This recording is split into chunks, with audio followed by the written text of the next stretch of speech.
All right, mic check 1 2 1 2. Let's get this thing started straight away. So we got Mike Perry. Mic check 1 2 1 2. Let's get this thing started straight away.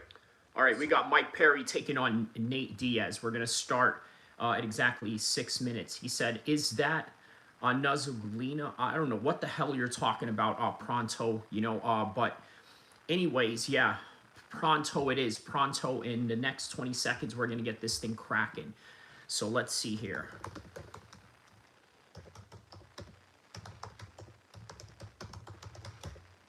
All right, he says, Perry is a monster.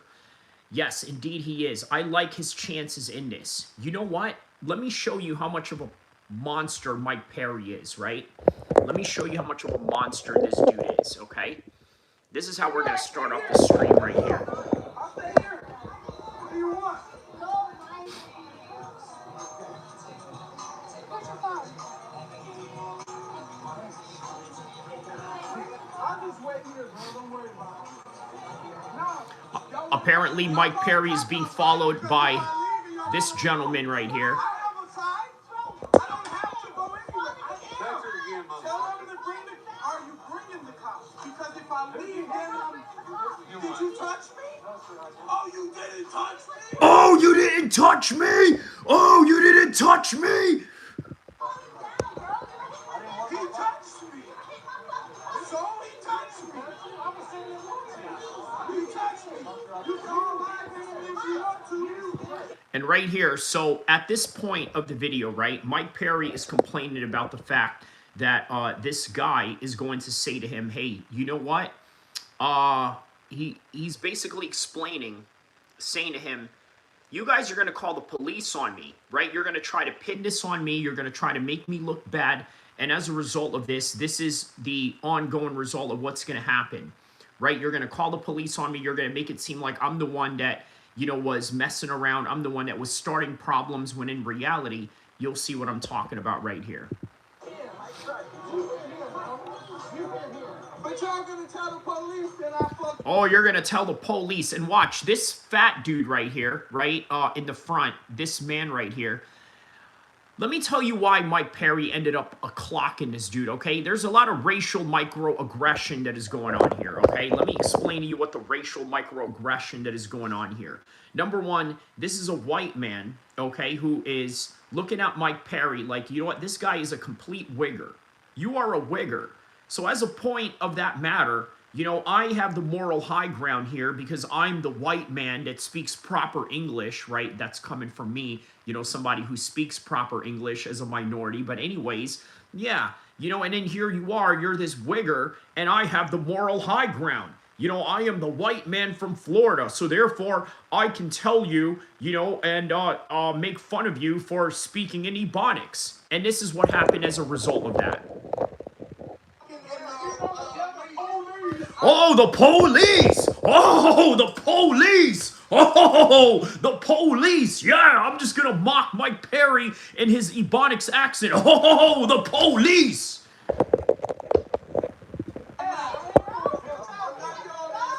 And he says, I'll knock your old ass out.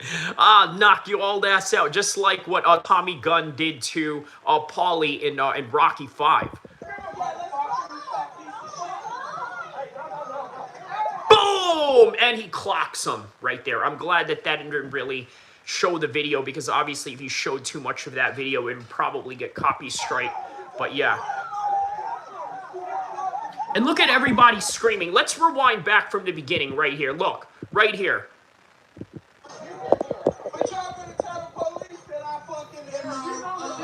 Oh, and then he puts his hands up. Oh, the police! Oh, the police! Like basically mocking him. Absolutely mocking Mike Perry for his Ebonics. Okay, that's literally what he's doing. He's mocking Mike Perry. Oh, the police! Oh, the police! Oh my God, man.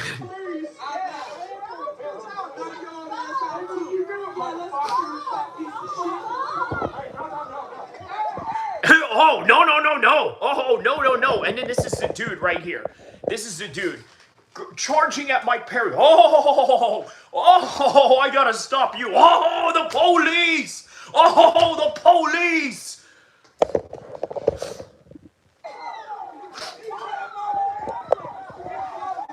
Look at everybody screaming in the background. No! Oh my God!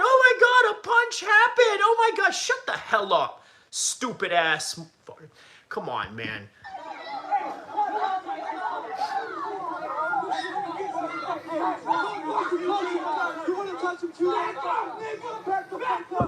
And then of course Mike Perry had to drop the N-word.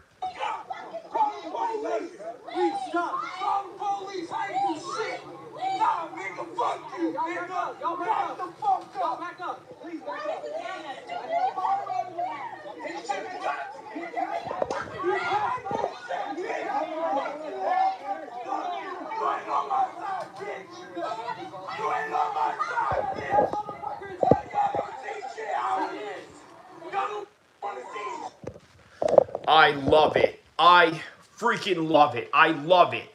I love it. Listen, you play stupid games, you win stupid prizes, and that's really what it comes down to by the end of the day, right? You know, you play stupid games, you win stupid prizes. Oh, the police! Oh, the police!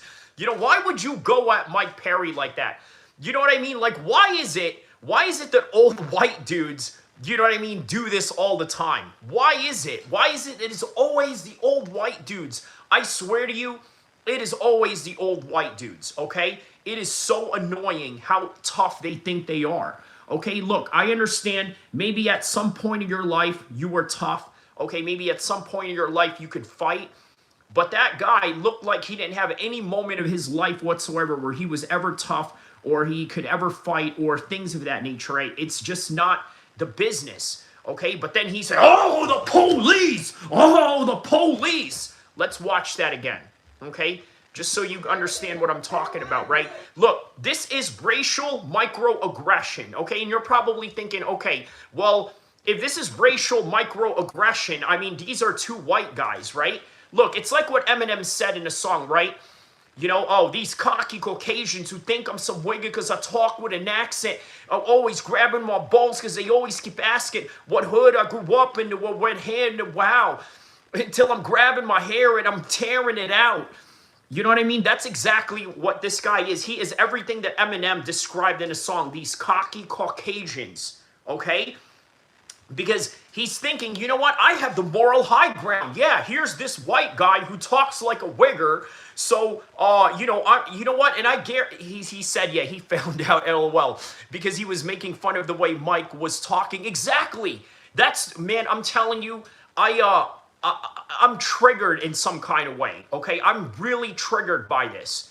Extremely triggered. You want to know why? Because let's be honest, okay? I hang around with a lot of hoodlums, okay? And sometimes some of those hoodlums are not my friends, right? A lot of them are, but some of them are not. And when they're not, guess what low-hanging fruit they're going to make fun of me for? For the way that I talk. And you know what? I happen to talk the opposite of Mike Perry.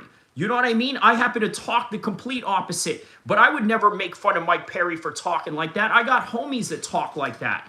You know, but then here's this guy. Oh, I'm the Florida white man, big and bad. Yeah, you know what I mean? You're the wigger, so you have to listen to me because I'm the white man. Yeah, oh, the police. Oh, the police. Oh, my God, man, that thing triggers me. That thing absolutely triggers me to the max. Oh, the police. Oh, my God. Anyways.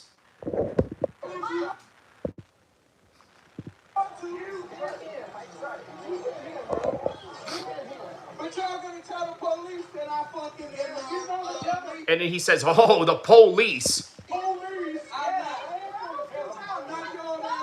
He says, mess with the bull, you get the horns. Exactly. You fat piece of shit. He called him a fat piece of shit. Oh, no, no, no, no. Oh, no, no, no.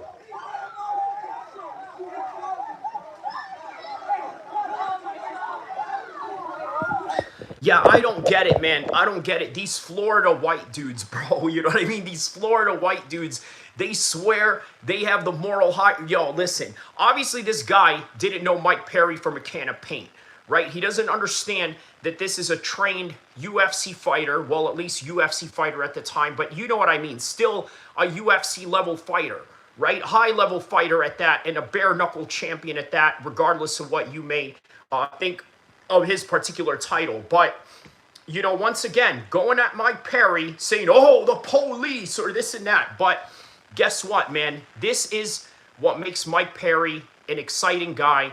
And quite frankly, this is also what makes Nate Diaz an exciting guy, right?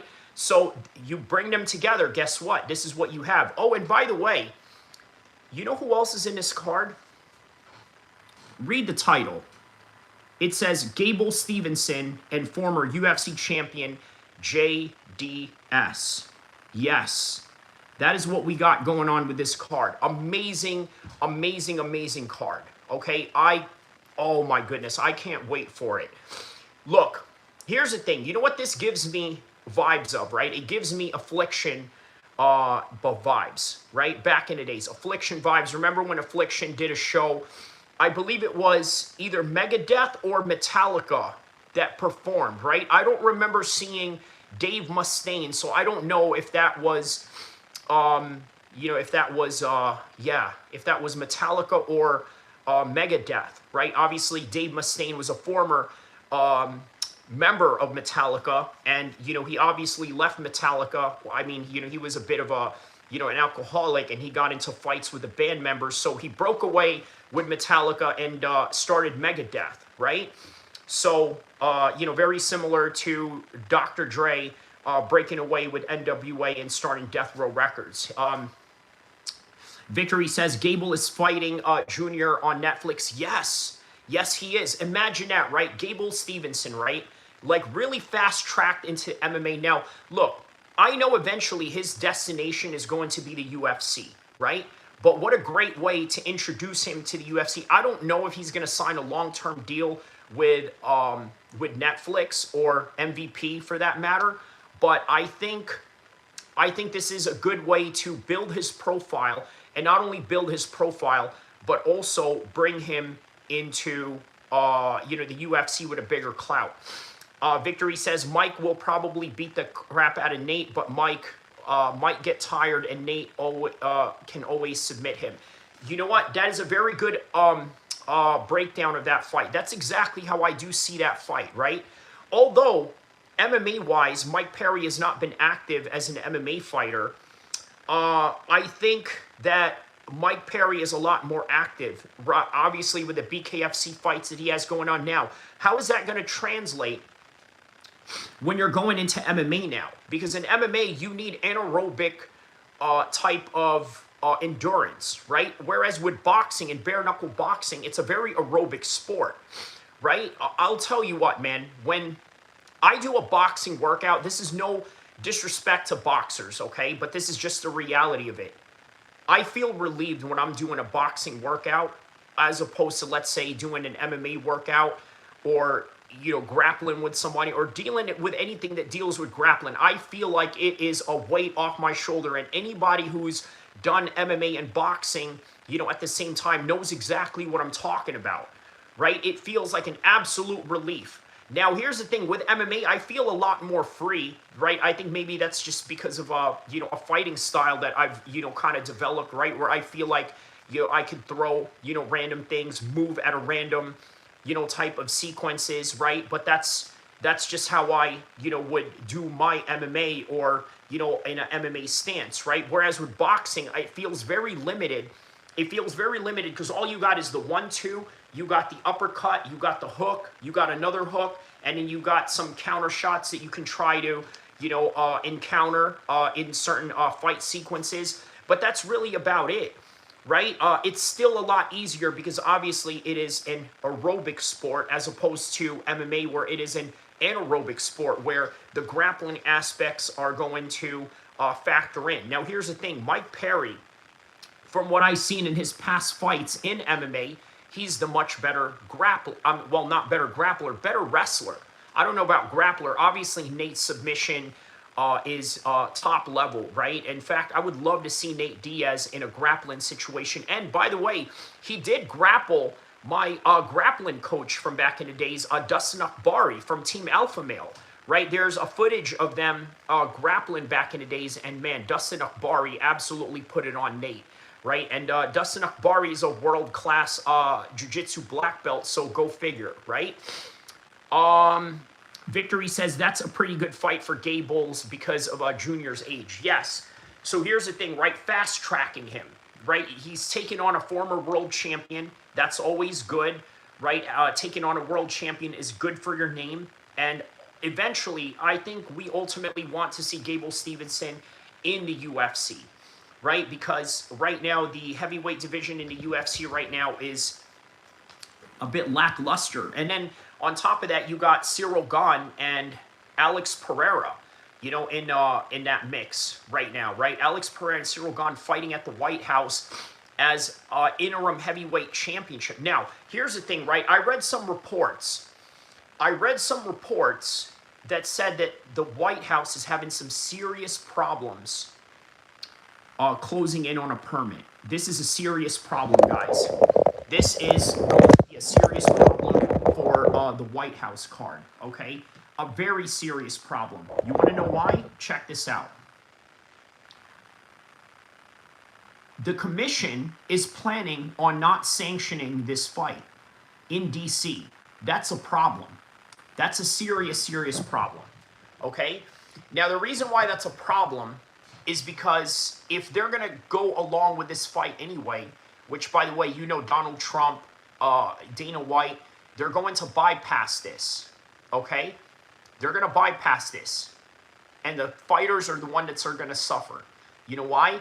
Because then this fight will not count on their record. It will be all considered an exhibition. So it's going to be an exhibition. So what does all that even mean for the interim belt? What does that even mean for the lightweight belt? So you're telling me that if Justin Gaethje knocks out Ilia Topuria at the White House, he doesn't get the belt, and then he doesn't move on in advance to fight, let's say, Arman Tsarukyan? Like, explain exactly how that works, but that's really how it would work. And by the way, guys, everybody is thinking, if this fight goes through and it goes along, right, and it gets to over the line, okay? It gets over the line and they fight, right? And let's say there's no problems, they actually get the permit done and the commission is behind it. Suppose Justin Gaethje knocks out Ilia Topuria. That's a possibility, and a lot of people don't think that's a possibility. How weird is that? You want to know why they don't think it's a possibility? Check this out. They think that Ilia Topuria is a favorite, and I get it.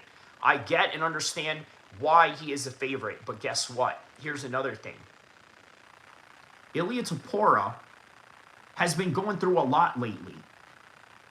Divorce, and this, that, and the other. Look, I'm going to tell you guys, right? All the things that that Ilia Topuria is going through right now, this is, at best, non-Muslim fighter problems. What do I mean by that? Well, I posted a picture of Islam Makhachev with his wife and his kid, okay? I'm going to show you what I wrote here. Well, I'm going to read to you what I wrote, okay? It's a picture of his wife and his kid, and I'm just going to speak what I wrote here, okay? Look, this is a picture of Islam Makhachev and his wife and his kid, right? You see this? You see this? This woman right here, Muslim woman, knows her role, okay? Doesn't get out of line, unlike the wife of Ilia Topuria, gets out of line. This is the reason why Islam Makhachev is the double champion right now, okay? We don't have that problem.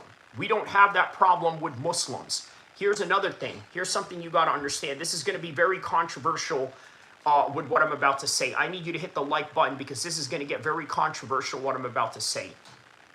Muslim men, okay, in comparison, I'm talking about in comparison to Ilia Topuria.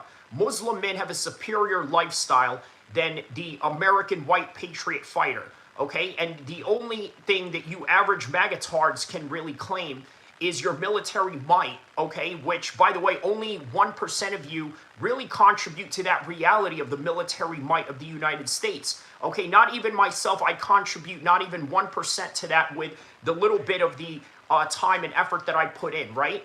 Especially these sleazy salesmen, SEAL Team 6 fantasists, right? Guys who never went to the military, they bypassed all of that, went to college and, you know, became salesmen. Yes, this is what I'm talking about, right? You know what they tell young men in the military as a former Marine? Your wife is getting violated at home by Jody or Tyrone while you're getting sent out to fight in Muslim lands, okay? Now, in this picture right here with Islam Makhachev, okay, I need you to look at this picture, okay? Because this picture is the reason why he's a double champion. He doesn't have problems at home like a lot of you non-Muslim fighters have. I'm sorry to say that. I know this is controversial, but look, we're in the world of MMA. We're just being real, okay? This is the true, God, honest truth, okay? Like I told you, they tell you in the military, young men, your wife or your girlfriend is getting violated by Jody or Tyrone while you're getting sent out to fight in Muslim lands. I don't know what else to tell you, right? That's really what it is. These Salafi, Orthodox Sunni Muslim women are already trained to know their role, unlike the ex-wife of Ilya Tapora, okay? And it is also the reason why, unfortunately, look, we have superior economic prosperity even in the West, okay? You look at most Muslims that you probably know, they probably do very well in life. They probably have, you know, 2 cars, they probably have a big house, they probably own a couple of properties. This is what it is. And yes, Cole Old says, no booze makes a healthier and better lifestyle, and you're more mentally quick and equipped. This is true. He says, you can never wife up a Miami 304. There you go. This is non-Muslim problems. Now, I'm not saying that only Muslims, you know, have this advantage. Obviously, there's a lot of Christian fundamentalist fighters that live this lifestyle too, and obviously they reap benefits of that. Matt Hughes back in the days was a strong example of that. So I'm not just picking on, you know, all non-Muslim fighters, but obviously as a Muslim, I'm going to speak with pride in this particular aspect of it, right? And look, here's another thing. Look at Islam and MMA, right? A lot of non-Muslim fighters, you know, have to work 2 jobs just to fight professionally. This is the God-honest truth, okay? These guys get to train all day with Muslim governments and rich Muslim civilians literally funding their cause to athletic supremacy, while guys like Ilya Tapora literally have to catch up to what Islam Makhachev has been doing for years and years on out, putting the time in the mat. Okay, look, even with my podcasting, right? A lot of people always say, wait, hey, how do you have all these hours to do all of this, right? Imagine a lot of you cuck losers trying to tell your mouthful Western woman that you're going to go and podcast for hours, okay? That bitch will complain and leave you, okay? Our women know their role, and that is the reason why we have more resources and we prosper. That is why the majority of you in the chat, you hate me because of the fact that, you know, I'm Muslim and I get to have this type of lifestyle and you don't. And that is why Islam Makhachev is #1 pound for pound greatest fighter in the world today. And this is also why I'm going to be the greatest MMA streamer that the world has ever known, and I'm going to die trying doing it, okay? And this is also the reason why I tell you that there is a great possibility that Ilya Tapora could get knocked out by Justin Gaethje. That's really what it is by the end of the day, right? So let's read some of these comments right here. He says, how can they have a problem? Can't Trump just say, give it to me? LOL. Yeah, I know, right? But Republican JD, shout out to you, man. He says, victory, you got my line already for today. Okay, so you already know what it is. It's always a possibility with top-level fighters. Yes, Kyrie is the GOAT. He's got a great channel because he lets you speak your mind, as long as you are respectful and don't talk about his beard. Yes, and then also if you you know, don't make fun of my you know, my high-pitched voice, obviously, which you know, Emily has made fun of me for, right? But we eventually, obviously, you know, made up and are a lot more cordial now, right? So, you know, she's always welcome in this chat, just like all of you are. But shout out to you. Yes. Cole Old says, no booze makes a healthier and makes you mentally quick. Yes. Victory says you can never wife up on Miami 304. And there it is, man, the Nelk boys, right? They told and warned Ilya Topora. He's like, yeah, of course you can find wife anywhere. You can find wife anywhere. No, you can't, Ilya Topora. Obviously, it costs you some time off of your training. Okay, you think Islam Makhachev has all of that going on? No. Okay, you guys make fun of these Dagestanis. Oh, you guys marry your cousins or this and that. Yeah, well, a lot of you are marrying sperm banks. I'm sorry, but a lot of you are marrying sperm banks. And here's another thing that I want to talk about with that, right? Not to get, a little bit red pill on you guys, but I think this is necessary to sort of bring up. Okay, let me explain something to you, okay? If you're a woman with multiple kids or two or more different men, if you had multiple kids with two or more different men, I'm sorry to say, but your value in a dating market is low, and you will die lonely, single, and continue to get heartbroken for the rest of your life. Somebody needs to tell these women that, if anybody of them are listening. Obviously, I don't have a lot of female audience here, but let's just be honest about this, okay? I've worked in convalescent homes in Stockton, okay? That was one of my first jobs when I first came and moved to California, right? Trying to dominate this state, okay? I've already seen your kind and how it ends, okay? You can have all this girl power, Beyonce quotes that you want, but you are not an exception to the rule. I've seen how you will die when you are leaving this earth, and that's the reality of it. Check it out, right? If you are an exception to rule, okay, tell me how you're living right now. All these single women that have multiple kids with multiple dads and this and that. If you're single right now, you will die single, okay? And you will live in your 50s and 60s single, and maybe even your children will leave you at the end, and that's really all there is to it. That's the reality of it, right? So Samuel Pronto says, man, come back about UFC people forgetting Jan Blachowicz. He is one of my favorite. I like the guy so much. Yeah, he's got a tough fight ahead of him. I believe that is going to be a rematch that he has going on right there, man. But speaking of coming back to UFC, so yeah, back to the Netflix card, right? So, like I said, this right here is not necessarily going to be a competition for the UFC, but they are a fun number two. Right? MVP is now a number two in the world of MMA. Let's be honest about that. They got Ronda Rousey. Okay? They got Gina Carano. They got Francis Ngannou. Now they got Nate Diaz and Mike Perry. Now they got JDS and Gable Stevenson, right? By the way, veteran versus prospect fight for Gable Stevenson, which is great for him. Great for his career trajectory and what he is going to do as a result of that. Victory says, I like it. UFC needs some kind of competition. And this right here is definitely the competition that the UFC needs, okay? This is the type of competition that they need. And on top of that, they are above Bellator right now. They are above PFL. PFL can't even compare to this. ONE FC, it's all right. ONE FC has a huge Asian audience, right? Obviously, Asia is a very big part of the world, right? They have a stronghold in Asia, but, even I would argue, I think the Asian audience at, some nights would probably prefer to watch a UFC card over, maybe a ONE FC card, right? I don't know, but, I don't keep up with the audience other than, the audience that I have here that are from Indonesia or the Philippines, right? But from what it seems, just from my own anecdotal evidence, it seems that, hey, they seem to prefer the UFC over ONE FC, but still, ONE FC is unique in its own way. They have kickboxing fights. They have sometimes, boxing exhibitions. They have, hybrid rules, like with DJ when he fought that Muay Thai fighter. One round was MMA, one round was Muay Thai. Let's see how DJ can survive, right? These type of fun things that they do. Victory says the GFL actually had some good fights. They didn't have money. There are interesting fights to be made if someone can afford it to front the cash to them to be made. Yeah, man. Uriah Faber,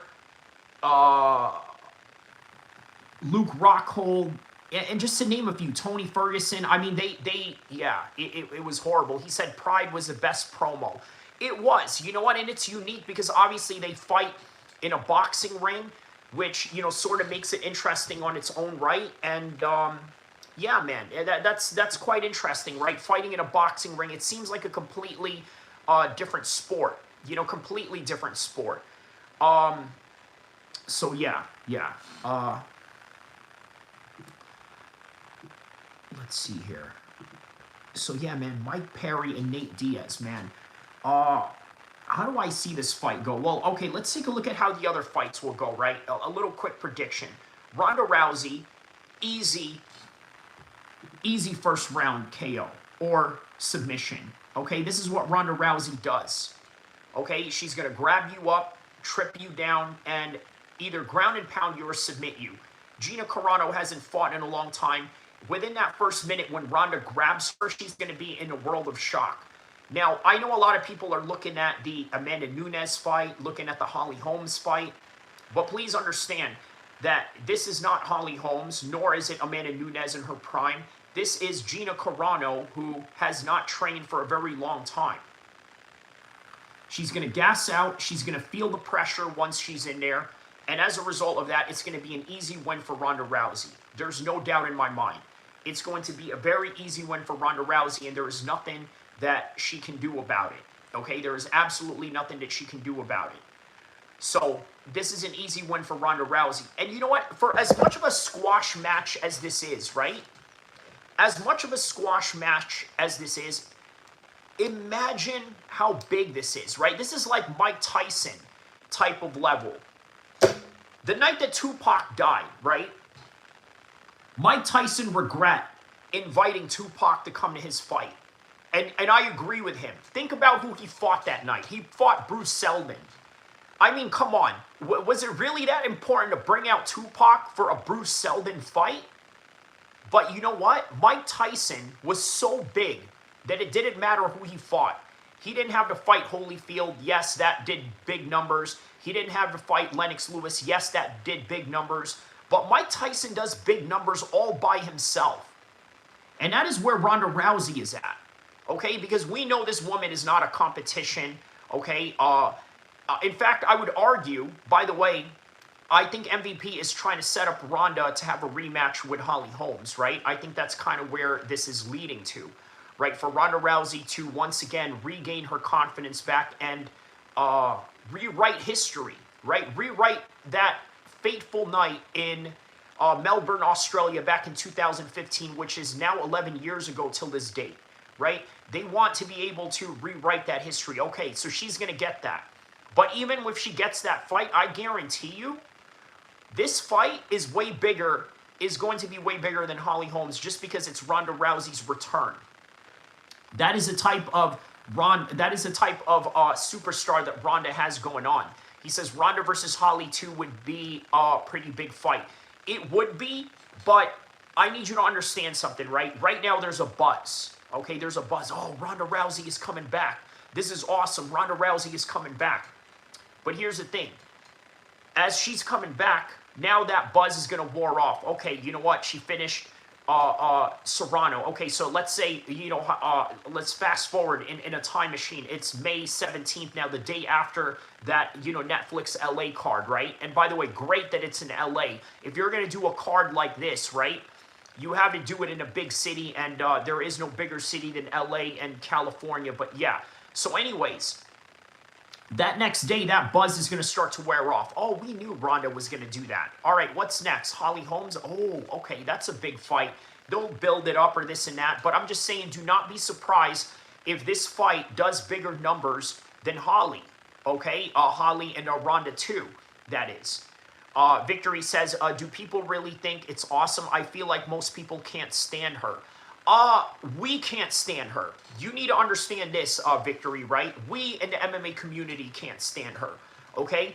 Ronda Rousey is loved by people who listen to Taylor Swift. She is loved by people who watch America's Got Talent, okay? She is loved by people who listen to Kendrick Lamar, okay? Are you an Israeli or Palestinian supporter? I would say neither, but I think you would probably imagine what side I lean to. And the reason why I say neither is because I think the Palestinians, there's a bit of a flaw in the way that they practice their Islam, right? It's geared towards nationalism and, you know, and something that is antiquatedly opposite of, you know, of Sunni traditions. But yeah, I mean, obviously, you know, I'm probably, you know, siding more towards their, you know, side than Israel, obviously, but you know, for obvious reasons. Glenn Sharp says Israel is kicking ass. Okay, well, I don't know what kicking ass means to you. You know, being driven out of your homes, you know, wandering around in the desert, and then on top of that, fighting people in the airport to try and get up out of here. I don't know if that's what you call kicking ass. You know what I mean? To me, that sounds like you're getting your ass kicked. But, you know, if that's what you think kicking ass is, then okay. You know, but obviously, you know, Dubai, you know, they're getting bombed as well, you know, but not a lot of people are leaving there, especially Andrew Tate. Look at Andrew Tate. I want to die. Kill me now. I will grab the gun of a dead policeman and I will have a shootout with, you know, the Iranian guard. He says, October 7, 2023. That's why, Dip hit. Okay, what about, that date? I mean, were they kicking ass that day? That sounded like, you know, a security breach to which, you know, they weren't able to answer to. But, you know, again, you have to understand, right? War is also subjective, right? Till this day, there's a lot of people that believe we won the war in Iraq. Okay, well, if you're talking about the war against the Iraqi military, sure. But did we really win the war in Iraq in terms of the insurgency? Because the current president of Syria right now is a former Al-Qaeda member who blew up many of our troops. So I don't know if you call that winning Iraq in any kind of way. I mean, that to me sounds like the biggest L ever. But, you know, to each its own in, you know, in whatever it is that you want to believe in. But on any regard, yeah, so where was I with the Ronda Rousey thing? Yeah, so Ronda Rousey can sell all on her own, right? So, yes, this fight is going to be very big. It's, you know, a big buzz around it because it's Ronda Rousey returning. And as a result of that, a lot of people are going to be very interested in it. And that's just really what it is, right? So another thing, Francis Ngannou, that's another squash match that we got going on right now, right? Francis Ngannou is going to go in there. He's going to, you know, beat the living hell out of this guy, right? One shot, he's going to be up out of there. He said your dip hit. Kyrie, okay, all right, that's, what am I going to do with that, Glenn Sharp? I don't really care. I don't really know who you are, and quite frankly, you probably have, or don't have, $5,000 in your bank account. You got your check engine lights on, lit up like a Christmas tree. You got debt high up to the ceiling. You got underlying health issues to which you can't attend to because you can't afford health insurance. So, being called that from somebody that has all these underlying issues is probably not, you know, really a problem to me. And, you know, and quite frankly, here's another thing you got to understand, Glenn. I really don't care what you say. I really don't care what other people say, okay? I'm a jacked Arab boy with black man athleticism and a serial killer mentality of a white boy, so you better watch your step when you try and step to me in any kind of way because I don't play none of that, okay? And that's really what it comes down to. But anyways, yeah.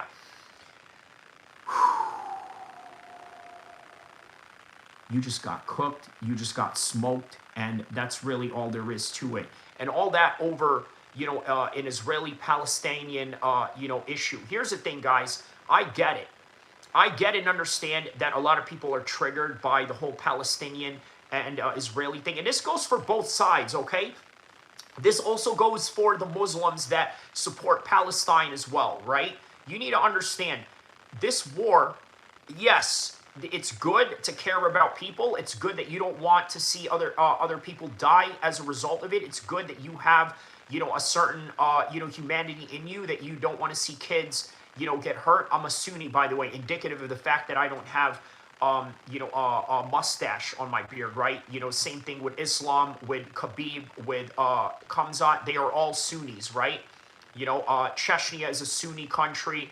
Saudi Arabia is a Sunni country. Egypt is a Sunni majority country. Iran is a Shia majority country.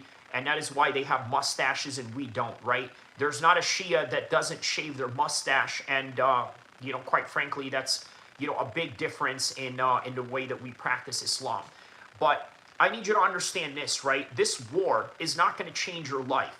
Okay, I mentioned to you guys this over and over again, right? And I know that this is just, you know, a pro wrestling promo line that I'm kind of throwing at you, but there's some truth to it. And then on top of that, I don't know a lot of you from a can of paint, right? Obviously, I didn't know Emily from a can of paint. Then I started doing a little bit of research on her. And then I realized, okay, well, you know, maybe there is something to this troll. Maybe she is who she says she is. And then we find out she's a legitimate martial arts practitioner. So, you know, kudos to her, right? But that is, you know, that is a rare few of people, you know, that are trolls. The rest of you, you know, live in a reality of you don't have $5,000 in your bank account. You got your check engine lights, you know, lit up like a Christmas tree. You got debt high up to the ceiling. You got underlying health issues to which you can't attend to because you can't afford health insurance. That's the reality a lot of you have. So if you have that kind of reality, do you really think that you should be immersing yourself in, you know, the Palestinian and Israeli plight? I mean, yes, I think that it's good. I think that it's important, right? Especially if you're a Muslim, even if you're a Jew who's on that side. Yes, if that's important to you, great.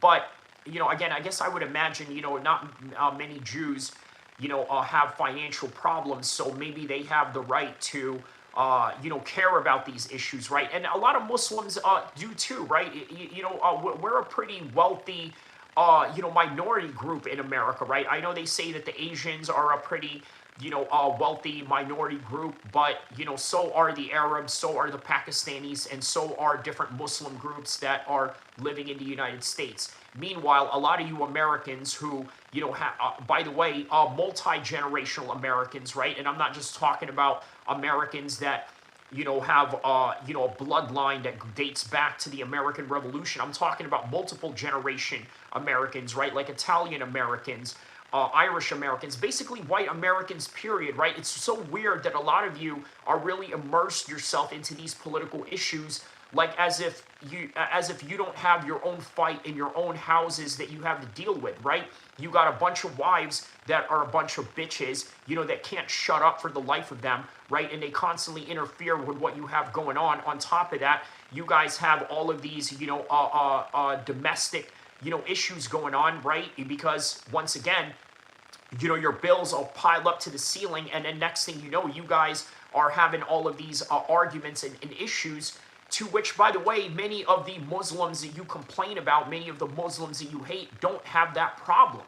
And yet you have that problem in your house, and maybe that's the reason why a lot of you, you know, espouse racist views or, you know, feel this kind of way.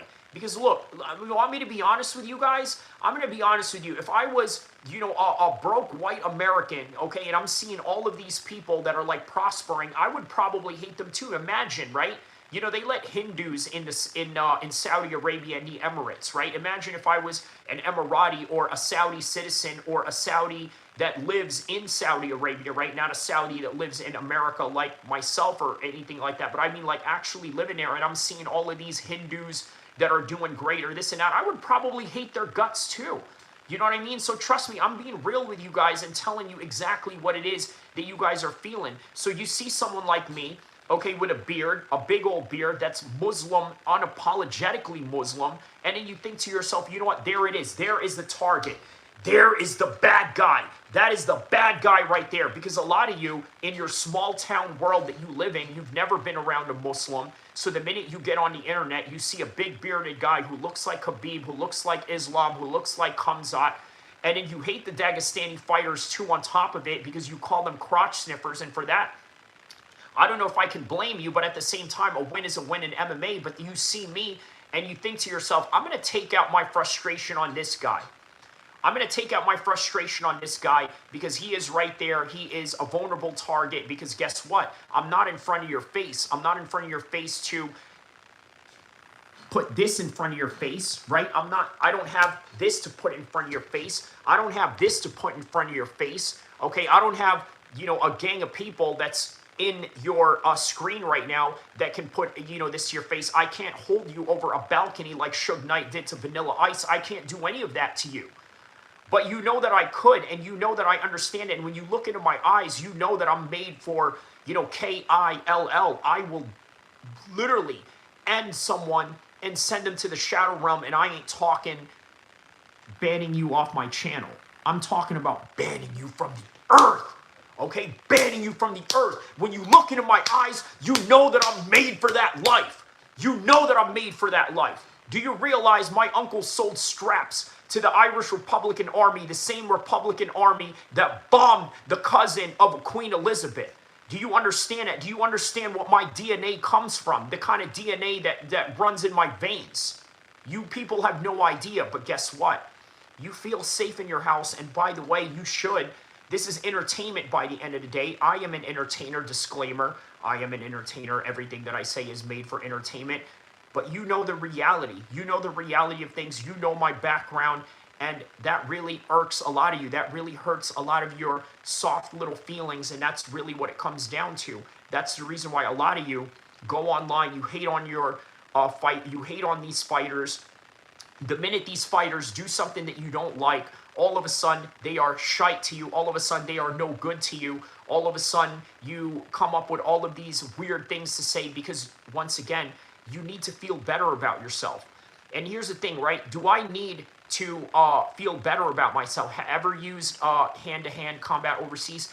Only in, well, prisoner exchanges, right? I think Marine Corps martial arts is specifically geared towards prisoner exchange or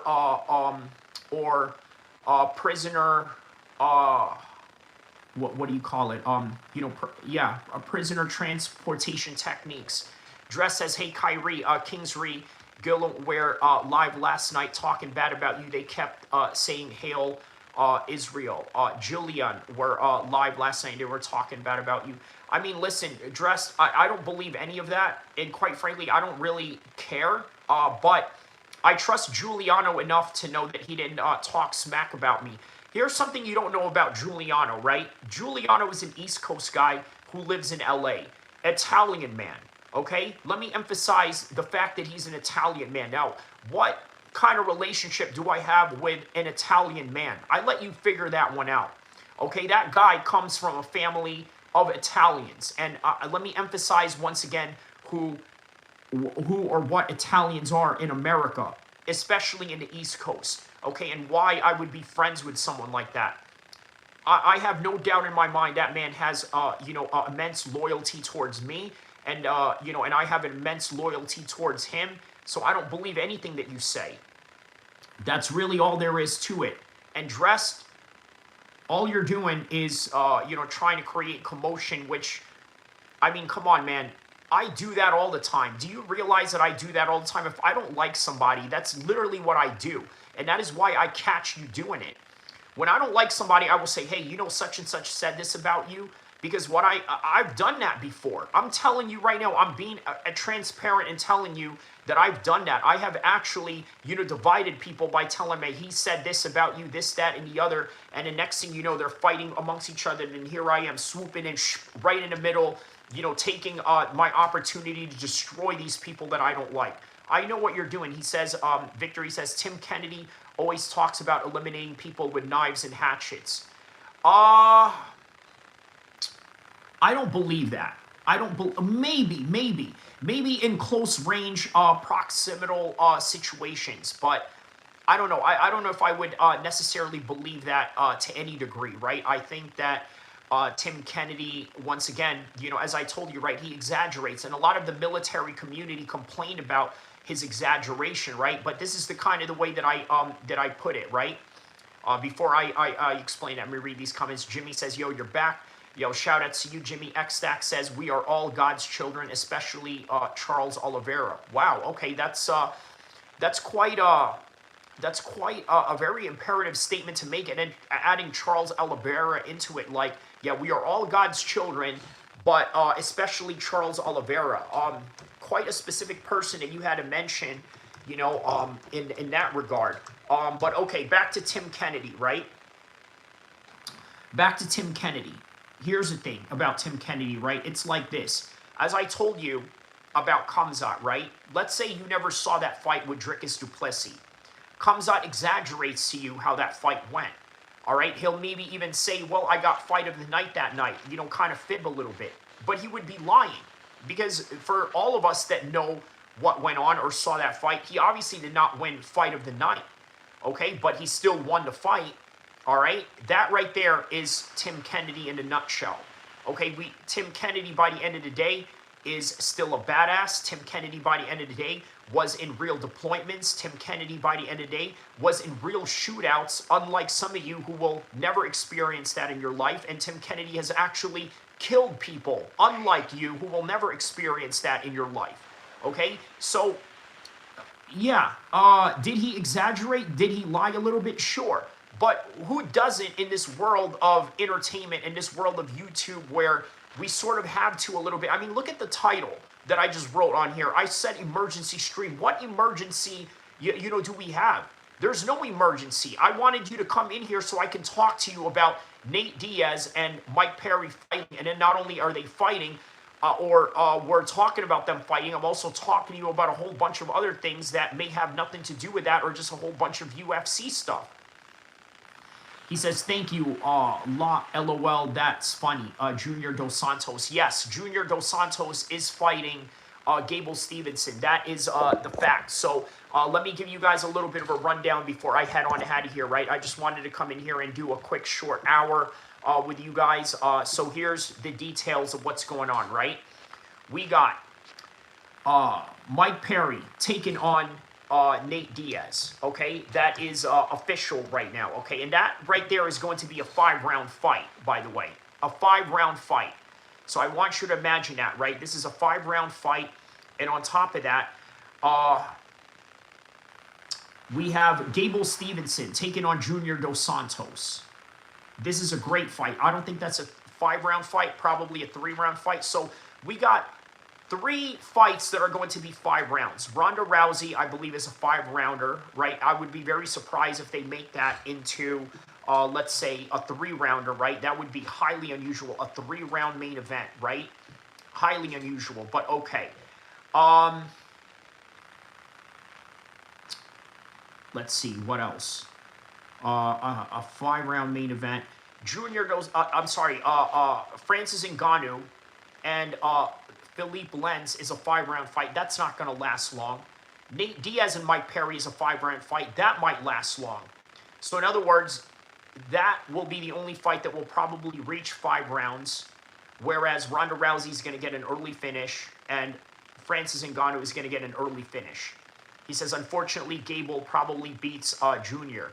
Unfortunately, well, you got something against Gable Stevenson? I mean, I kind of want him to win. Obviously, I want him to do good because I need him to come to the UFC and make the heavyweight division great again, right? Jimmy says, end the live soon. Hate, say he will be in here 20 minutes. Yeah, you're going to have to catch me on the next one. Hate, if you're, Hate Love, if you're going to be here. He says, I don't like him that much. You know what? All right, let's talk about Gable Stevenson for a minute, right? He kind of has this, charges going on, right? Accusations going on, right? Great charges. He's a fake nice guy. For sure, for sure. Like most wrestlers, I mean, how is he any different than, the Colby Covingtons, the Kurt Angles, the Kyle Dake? Although, you know what, man? Kyle Dake is very nice, though, right? Kyle Dake doesn't come across as, the stereotypical American wrestler asshole that, we're probably used to, right? Especially if you've been around the wrestling mats for years, you know what I'm talking about, right? He doesn't come across as that kind of guy. Jordan Burroughs, also doesn't come across as that kind of guy. Taylor, doesn't come across as that kind of guy. Colby is a decent guy, but plays an asshole right. Something I kind of understand, to a certain degree. You know what I mean? But yeah, Jimmy Smith says, I will tell him you don't want him here. He will cry. Oh, please, don't tell him that, man. I didn't say that. You're just like dressed now, coming in here, causing some issues and mayhem for absolutely no reason. But yeah, man. There's a lot of accusations going on with Gable Stevenson, but here's one thing you got to understand, right? Women are going to say things to make you look bad, and that is indicative of Dan Hooker, right? I told you guys Dan Hooker is not gay. He's not a homosexual. Anything that was seen or perceived as homosexual out of Dan Hooker was based on the fact that he comes from a white boy culture where they gay play with each other, and this is what straight white guys do, but they don't actually mean it. Now, do I like it? Do I approve of it? No. Would I participate in anything like that? Absolutely not. But this is what they do, and that is the intention behind it. He is not gay, nor is he a homo in any kind of way, just like Gable Stevenson is probably not a rapist, but then again, you never know. All right, and with that in mind, that is all that I have. I will be back in the afternoon, and I will see you guys for another live stream, inshallah. Aaron says, I am Islamic. Oh, and by the way, we got Eid coming up, so that's going to be great. You know, I will see you guys in the next one, and yeah, we'll see you again soon, inshallah.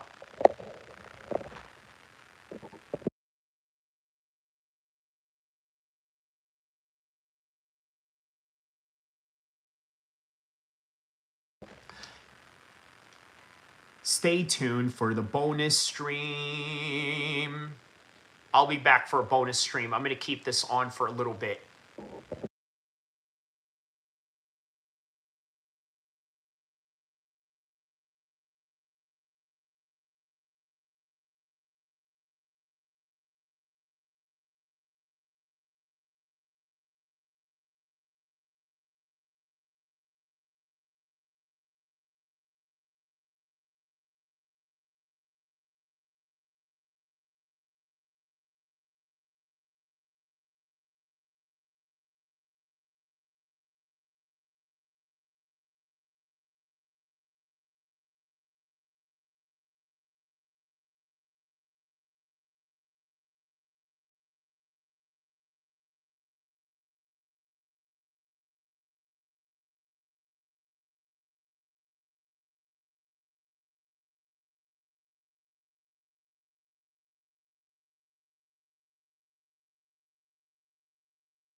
All right, here we are. 1 hour and 11 minutes into the live stream. We're going to continue the bonus portion of this. Shout out to everybody around the world that is tapped in right now. You are now in the bonus round, the bonus stream. So we're going to continue our press conference or our conference call right here, right? I'll tell you where I got this idea from, right? Back in the days when, in the 90s, I don't know if you guys used to buy CDs back in the 90s, but in the 1990s, they would have, let's say, a bonus track, right? Like, for example, I don't know, maybe a good amount of minutes or so, and the next thing you know, there's like a hidden song inside of it, right?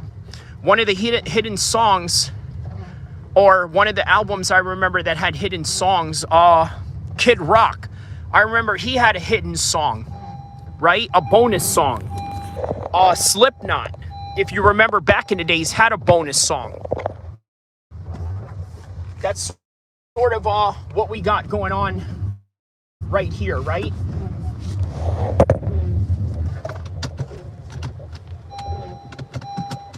There we go.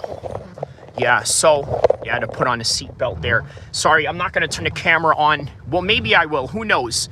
Who knows? But I just don't want to, you know, kind of show where I'm going. So, you know, it's kind of one of those things. You know what I mean? Just trying to, you know, keep a certain privacy. Anyways, I don't need to explain anything to you guys, right? The problem with a lot of you guys is that, you know, you explain too much to people that they don't really need to, you know, hear, right? A lot of people don't really need to hear X, Y, and Z about what you got going on, or this, that, and the other. A lot of people explain way too much, right? And I don't know, I think that's very detrimental. A lot of you love to explain, you know, your vacations. Oh, hey, I'm going on vacation on May 16th, 2026. And the next thing you know, a bunch of robbers and flockers show up at your house on May the 17th. That's the reality of your situation, man. You know what I mean? Like, this is how people get robbed, because they're too open about what they do. Oh, I'm gonna fly in on this date. Boy, let me tell you, the day that MMA Guru announces he's going to fly into California on a certain date, you better believe I'm going to be right there at the airport waiting for his punk ass. You better believe that. You know what I mean? I'm going to be right there waiting for his punk ass like, man, yeah, what's up, bro? What's up? And that is why MMA Guru will never show up in certain places. That is why he'll never show up in California. That is why MMA Guru will never go to X, Y, and Z. And that's really the reality of your hero, MMA Guru, okay? The guy who thinks he's so Chad, but in reality, the dude is an incel. He made fun of Ariel Helwani. Look, guys, you know I'm not a big fan of no Ariel Helwani, okay? But this guy made fun of Ariel Helwani for being 43, having 4 kids, and yet you're supposed to be the traditional Western guy. He says, that's crazy, LOL. Who are you again, bro? Who am I? What exactly do I have to explain to you about who I am? Right? I'm just a guy that does MMA streams. I do political content.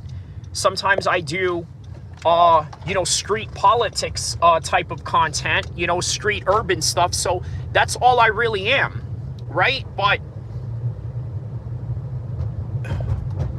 Ajax MMA, who is this guy? Let's take a look at who you are.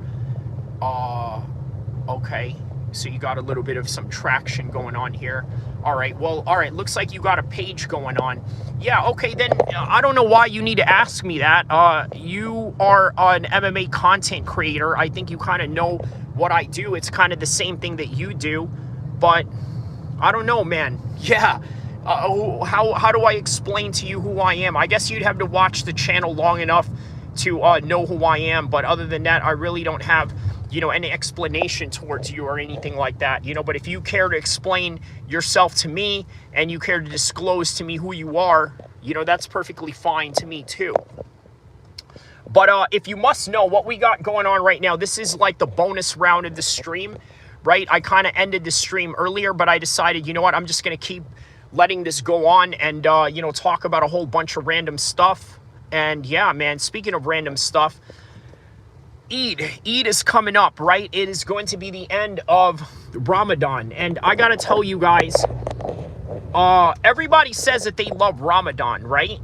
And I do too, but it's very hard, okay? Fasting is very hard, especially if you are doing something while you're fasting, especially if you are training while you're fasting, if you're working while you're fasting, if you are streaming while you're fasting, if you have to take your kids to school and pick them up while you're fasting. All of these things are hard. It makes it harder, but you know what?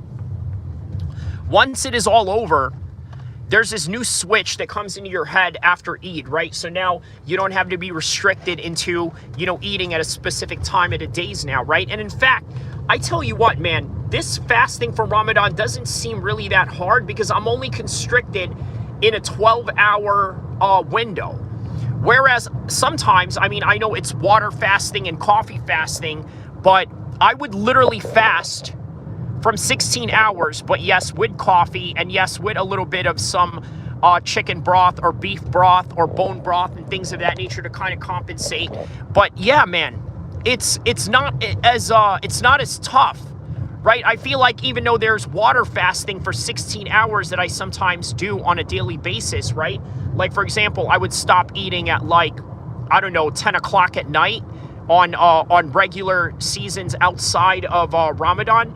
I would stop eating at 9 or 10 o'clock, and then I wouldn't eat till the next day around maybe, 3 p.m. in the afternoon, or maybe sometimes even 4 p.m. in the afternoon, or I'll go a little bit longer than that. There's times where I'll do a 24-hour fast, right? This Ramadan, though, it doesn't seem that hard because the fasting is only 12 hours as indicative of the sun up, sun down time schedule in the West Coast, because the West Coast has a different sun up and sun down. Okay, the sun up here is right around 6 o'clock, a little past 6:20, 6:15, something like that, depending on, who you ask, or if you can see the white lines in the dark sky in the morning, right? That usually indicates when the sun is up, or when, it is Fajr time for prayer in the morning. And then it ends in Maghrib, which Maghrib in Arabic means sundown, and that ends right around 7 o'clock. So not really that tough, right? So before the daylight savings, right, at the beginning of Ramadan, it was from 5 to 6. Right now it is 6 to 7, so still we get 12 to 13 hours. It's not the hardest fast. It's not the hardest fast to do. You know what I mean? Not really the hardest fast, but it does get more challenging if, let's say, you do work out in the middle of the day, right? I get a little bit of a workout in. I get some training sessions in. I've done live training sessions here on my live stream. You guys have seen me train here on my live stream, so that's kind of what's unique about this channel, right? I actually do live stream training, unlike these other, MMA streamers who say they are about this life, but in reality, the only life that they are really about is, regular bodybuilding workouts. You know what I mean? They're MMA streamers, but they don't really train MMA training in any kind of capacity. So it's kind of weird to me, but anyways, man.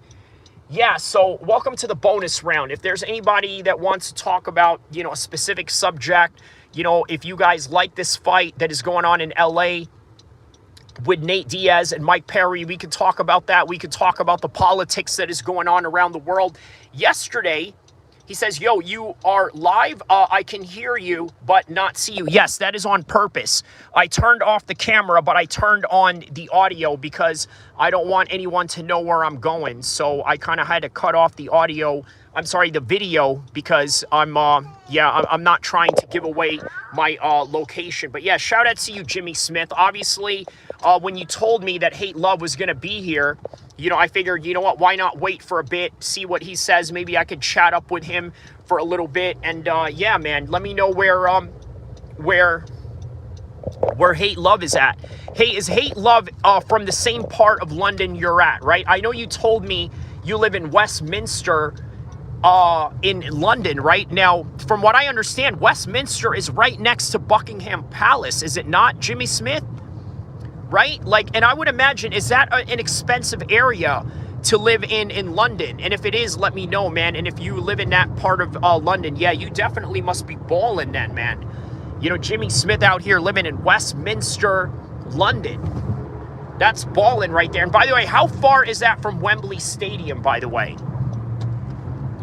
Let me know on the comment section below, when you see or hear this. So yeah, man. Westminster, the Westminster Abbey. Yeah, dude, I love British culture, guys. When people ask me, hey, what's your favorite Muslim country? You know what I say? The United Kingdom. That's what I say when people ask me what's my favorite Muslim country.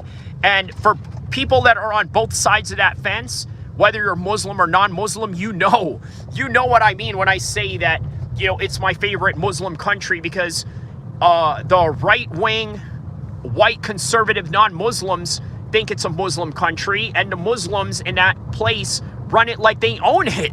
You know what I mean? So it's dang near a Muslim country if you think about it. But yeah, man, here for you guys, giving you live entertainment as always, right? I tend to do better on lives than I do with videos, right? I think with videos, there's a lot of editing going on and this and that. Whereas with live streams, I could just get on, do a live stream, speak my mind for about 1 hour, 2 hours or so, and then that'll be that, right? I could probably come up with, 8 different live streams if I could. You know what I mean? Depending on, time, right? I could probably spread out like an hour each during the day and do 8 of them. Jimmy says, okay, I was confused. He says, I was confused. Hate is coming soon. And yes, it's very expensive living. If me and my wife did not work full time, we could not afford. The rent is so high. Buckingham Palace is close to me. Yes. Yeah. I'm very familiar with that area, Westminster, because when you said Westminster, I was like, wait a minute. I remember hearing about Westminster when I've been around Buckingham Palace before. Victory says, I thought you ended it. Well, my man, this is the bonus stream right here, right? I figured, you know what? Why not just, run this up a little bit, get some more views.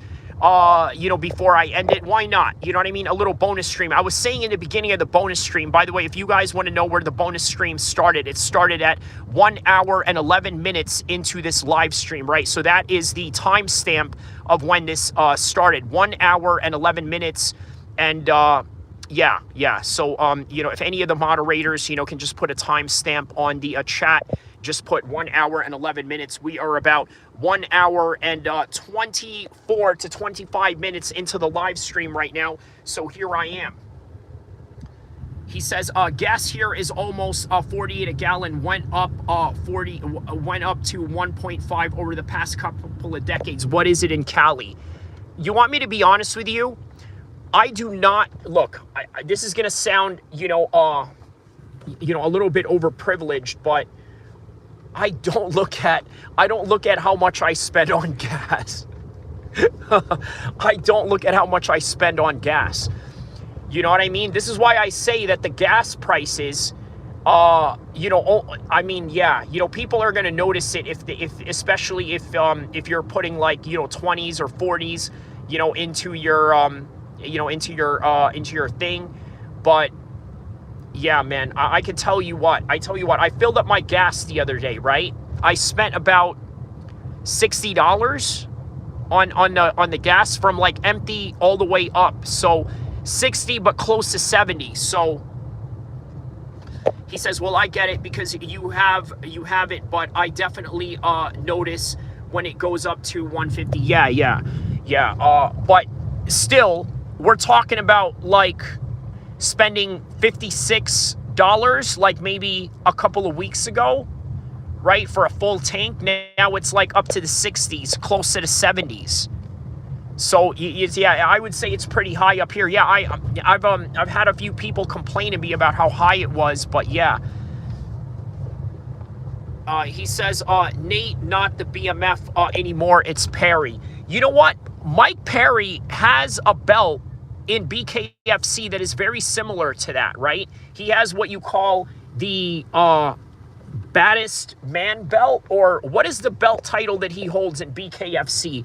I know that it's not a real legitimate BKFC title. It's not like a world championship.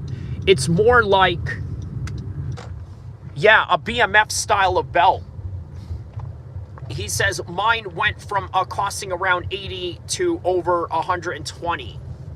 Over 120. Do you drive a pickup truck, Marty? Is that why? Let me know if you drive a pickup truck. But yeah, that's a lot, man. 120. You mean 120 from like empty to full gas? Is that what you mean? Or yes, a truck. Okay, so that explains it. Okay, yeah, dude. You know what? Yeah, that's why I thought about buying a pickup truck, right? And I don't know, man, you know, I kind of, hesitated on it for that reason alone. Like, for example, there's stuff that I want to get rid of in my house, right? Having a pickup truck would have probably done wonders for that, right? You could just, put it in your pickup truck, throw it away or this and that. But, I just thought, I was like, if I'm going to do that, I could just go rent a pickup truck. I tend to rent a lot of cars anyway, right? Like, if I don't want to run up the miles on my car to go drive to LA, I'll go rent a car or something like that, right? Go rent, a nice little Honda or Camry. You know what I mean? It's already nice, clean, and detailed when I get it. And, I can make a whole load of mess on it and then just return it, with a full gas. And, it's very convenient. The same thing if I need like a pickup truck, but, having a pickup truck for sure is really useful for sure. He says, I have a 32-gallon tank. Okay, that's why. That explains why, yeah, you're paying 120. I'm like, what, man? Homie is paying for, like, Jordan sneakers, man. Or I don't know, man. Maybe Jordan sneakers are a lot more expensive these days. See, that's what I don't get, right? This is what I don't get. I can't stand dudes, and I got a lot of homies that are like this too, and if they're probably listening to this, they're probably going to give me a mouthful, off the radio or offline about this, right? But I can't stand when dudes spend like, I don't know, man, like spend so much money on Jordan sneakers, right? And look, here's the thing, right? Like, I could probably get Jordan sneakers, but it's like, I don't know, man. Why? I would rather, look, I'm the type of person that would buy like 100 pair of Chuck Taylors, Vans, right? These very simple shoes, like these skater shoes, these, old school, Crip shoes, you know what I mean? Like Converse, Chucks, Nike Cortez. I could buy like 20 of those before I will buy one Michael Jordan sneakers. You know what I mean? It's so weird. He says, yeah, it's getting worse too. Yeah, thank Trump for that. Look, I have my criticisms on Trump, right? I don't know if I can really go that far in terms of blaming Trump for it all. I don't know if that's highly accurate or really an educated guess. Because look, yes, did he perpetuate this war? Yes, but here's another thing too, right? The people are also blaming the Israelis because of the influence that they have over Trump. But a lot of intelligence agents and generals are coming out right now saying that Mohammed bin Salman, okay, the prince of Saudi Arabia, dang near the king of Saudi Arabia, right? Like, his dad is the actual king of Saudi Arabia, but his dad is very old. So that he's the one running all the businesses and stuff like that, right? It's kind of very similar to when, my father, right? He had me and, a whole bunch of my other family members, run things for him when he got older. So that's kind of how, things are in Arab families, right? No different, obviously, in the world of government, right? So, yeah, Mohammed bin Salman is running Saudi Arabia, right? Even though he's the crown prince and not necessarily the king yet, right? He will be king, but obviously, he has to wait until, his father passes away. It's not like in England, right? If you want to pass down the crown, you can just, abdicate your crown, right? Vacate your crown. But it doesn't work like that in Arab monarchies, right? Not in Muslim monarchies. For so long as you're alive, you are the king, and that's how it goes, right? But basically, he runs things, right? So Mohammed bin Salman has been really getting in Trump's ear, telling him, man, you need to go bomb Iran. You need to continue these bombs. You need to be absolutely relentless because, as you guys know, the Sunnis hate the Shias, and Saudi Arabia is the quintessential champions of the Sunni world. Homer J. Simpson, Donald Trump, it's too sus. He says Magomed Ankalaev versus Khamzat 205, who would win? Wow, man, that's a hard one, man. That is a hard... I would go with Khamzat on that. I think even though Ankalaev is bigger and even though he's the much more dangerous striker in comparison to Khamzat, I think that Khamzat's wrestling wins above all. Look, I've seen Khamzat wrestle Abdul Rashid Sajalayev, right? The heavyweight Olympic champion wrestler, who's basically the Alexander Usyk of wrestling, right? He did pretty well against him, right? And that guy, Abdul Rashid Sajalayev, you could argue, is the baddest wrestler in the world. He's the baddest man in the world when it comes to heavyweight wrestling. And I'm not going to say that Khamzat, outright out-wrestled him, but he did pretty well. He did way better than expected. So he said, that's what I'm saying, Aaron. He had no idea what it's like to live like the common man. What did Aaron here say? He says Nike New Balance. Yeah, I'm not into shoes and clothes. I hardly buy clothes. Yeah, man. He says, how did the Simpsons predict Trump stuff if he's not just another puppet? Huh? Trump grew up with a silver spoon. How can he honestly be for the people? Correct. He's the furthest thing from being for the people. Correct. Yes, I agree with that. I agree with that. Yeah, Trump is not for the common man. You know what's weird about Trump, right? In the 90s, he was like sort of this liberal Democrat. He was a liberal Democrat in the 90s. A liberal, rich Democrat.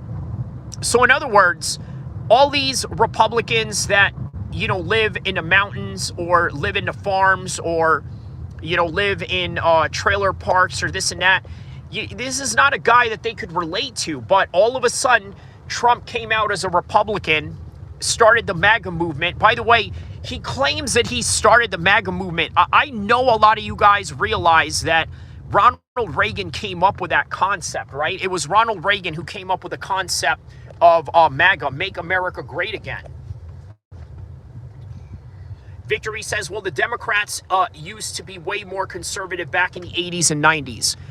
They were conservative, but they were also for the common man. And somewhere down the lines, the Democrats became, a bunch of LBGT ass kissers. Really, that's what they became. So, yeah, their whole party changed. But I think that kind of goes, without saying when it comes to, when it comes to political changes over the years, right? Political changes over the years changes, right? I mean, you go back in the days, they had like the Whig Party, and then they had the Democratic Republic Party, and the next thing you know, they broke up. Even in the beginning days of George Washington, you had the Federalist Party, DCF says Ankalaev is training with heavyweights in Dagestan from the beginning of his career. Right, but I think that Khamzat has the type of skill that translates over into different types of weight classes, right? I really think that he has the ability to translate his skills at a heavier weight class. That's what I think of Khamzat.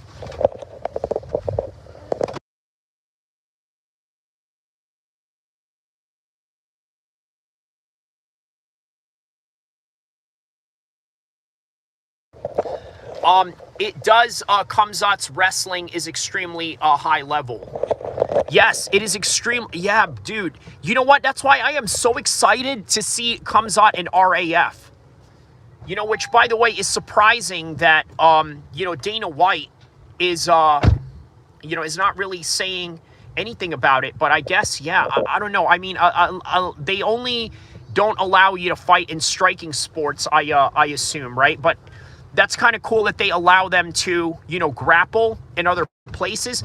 But, hey, listen, do not be surprised if Dana White ends up buying RAF. Don't be surprised. It doesn't probably cost that much to buy it anyway. Aaron says, Khamzat will never fight Strickland standing up. Why would he? Why would he? Khamzat is a very, I mean, Strickland is a very dangerous striker. Why would you do that? Right? Why would you do that? Like you're dang near, are retarded if you do that, right? I'm sorry, no disrespect to anyone that is, of that persuasion, but you know what I mean, right? It wouldn't be a very smart idea to do that, right? A highly unrecommended to the core, right? Do not do that. Don't do that. Don't do that. And yeah, he's a dangerous striker, man. He's a very dangerous striker. Very dangerous striker. So, yeah, you have to watch out. You got to watch out for a guy like that.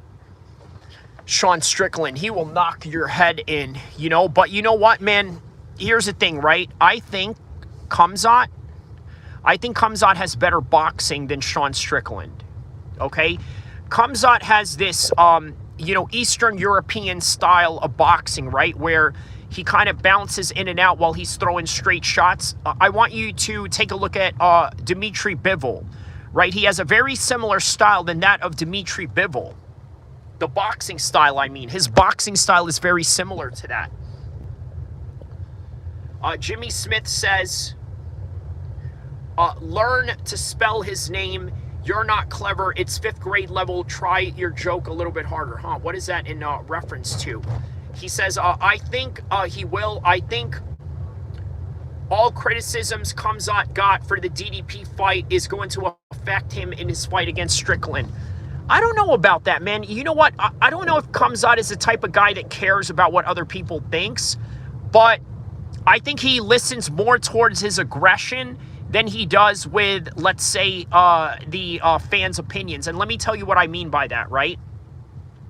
What I mean by that is, if let's say you put Khamzat in a situation where you can't take down Strickland, and that's a possibility, right? Strickland has, very good takedown defense. We can't deny that. Now, how good in comparison to Khamzat's high-level wrestling, we're going to find out. But here's the thing. If you put him in a situation where he has to get aggressive with his striking, he will do that, and that's where it's going to show. He's going to get aggressive with his striking, and as a result, he's going to try and strike with Sean Strickland as a result of that. Now, when he strikes with him, that's where we will see that. Hate Love, all right, finally in the building, my man. Shout out to you, man. Let's see here. DF says Ankalaev's wrestling and size is more than enough to defend takedowns and end up like DDP. Victory says Dana should let them do RAF. It's beneficial for everyone. True. It's kind of like a training session, right? That's kind of why they don't really, have any, reservations for it, right? Or anything against it. I remember taking, a homeboy of mine, right, to a Team Alpha Male grappling event, right? It was a Team Alpha Male grappling event hosted by Dustin Akbari, right? Obviously, these guys are casuals. They don't know anything about the MMA culture. They don't understand anything. One of my homeboys said to me, he's like, yo, this is like a training session, right? He's like, yeah, kind of like that. It's a training session where, you know, I guess, you know, people do, you know, have wins and losses, right? You know, kind of like a scrimmage, you know, very similar to like having, you know, a gym basketball game like that. He says DC and Khamzat's strength is on another level. Yes, that is true. What is your prediction of Mozart versus Murphy? So I gave a very bold prediction on that one, right? I said that it was going to end up as a draw, right? It was going to end up as a draw. Obviously, nobody is going to finish anybody. I did, you know, a live stream on that. Go check it out, right? I gave a full card breakdown of that fight. Go check it out, right? But I did say that it's going to end up in a draw. But if it ends up in a draw, which means that nobody finishes, right? It has to go to a decision somehow with somebody, and, you know, judges are going to sway it one way or another in some days. I'm going to say that it's going to lean towards Evloev, probably because of the wrestling, but also don't be surprised if it ends up becoming the fight that, let's say, Murphy had with Zubaira. I could see it ending up like that. Jimmy Smith says, hate the host said he don't want you here. I did not say that, dude. Come on, stop it. He says, nah, Mozart would ragdoll Murphy easily. Murphy's takedown defense is ish. Yeah, but you know what? What if he worked on that? I know that it looked like that in previous fights, right? But here's the thing. Even if he takes him down, there's still a chance Murphy gets right back up. And if Murphy gets right back up, okay, he's going to be in a situation where he's going to force Evloev to be in a striking match. And if he gets him in a striking match, boy, we got ourselves a really interesting fight in our hands, man. We got ourselves a very interesting fight, so you never know. He says, hate, the host said he don't want you here. I did not say that. He says, Jimmy, shut the F up. I know Kyrie is a decent guy, and he knows... you're my boy, so cope. Yeah, man. You guys hang out with each other in real life, right? Like, that's what Jimmy told me. He told me you guys hang out in real life. I think that's pretty cool of you guys to do that. So, he says, Jim, bro, let's stay on the topic, please. This is a great stream. You know what? This is actually... the bonus stream, right? Obviously, the topic at hand in the beginning of the stream was Nate Diaz and Mike Perry being announced, right? And I sort of reacted to Mike Perry having a little bit of that, you know, fight at the restaurant. So, you know, now in the bonus stream, we don't really have a specific topic. This is sort of like a freestyle round, right? Because other content creators, right? This is what they do with their live stream, right? They'll do a live stream. They'll put a topic on it, a headline, and then they don't stick to that topic, right? Well, you know, I'm very topic orientated, right? I'm very hard line in the topic that I'm going to talk about, right? Very precise. Now, once that's over, which is right now, it's over right now, but at the same time, I wanted to do a bonus stream to talk about, you know, any random thing. You know, and, you know, for a little bit of some transparency and disclosure, I mean, honestly, it's probably because I'm just trying to, you know, run up more views, you know, so that's another thing, too, that, you know, that I kind of want you guys to notice. Okay, so I am no longer in an area that I have to hide from or, you know, keep a secret. So I'm going to show you guys Broderick right here. This is Broderick. This is one of the most dangerous neighborhoods in Sacramento, even though it looks extremely gentrified. Look at that. You got some hippies right there doing urban gardening. You know, you got some restaurants right here, some taco joints right here. We're going to go up the second bridge of Sacramento right here.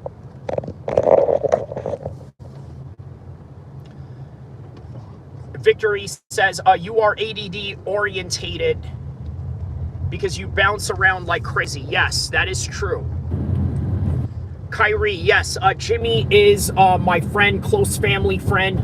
He just trolls me. I also buy cheap shoes and it's not worth it or waste the money. Yeah, dude, I mean, especially if, you know, you're living in a very expensive part of Westminster. You know what I mean? Yeah, I'll bet you this area kind of reminds you of London a little bit, right? Like the Thames River, right? We kind of have, there it is, the bridge right across right there. We're going to go cross that bridge in a minute right here. But yeah, I'm going to show you guys downtown Sacramento. Victory, JC, is he? Tell me more. I troll like him. He always trolls everyone, LOL. Yeah, hate is often overzealous.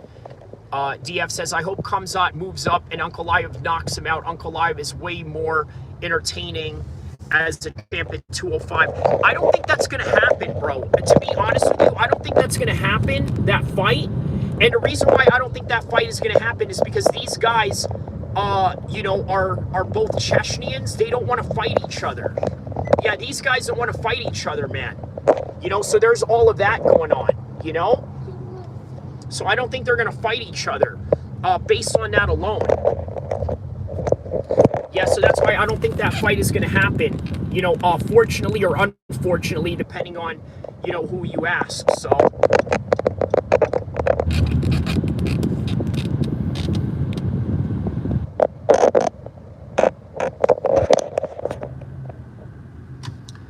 Hate just likes to lay down the law, LOL. Yeah, he does, bro.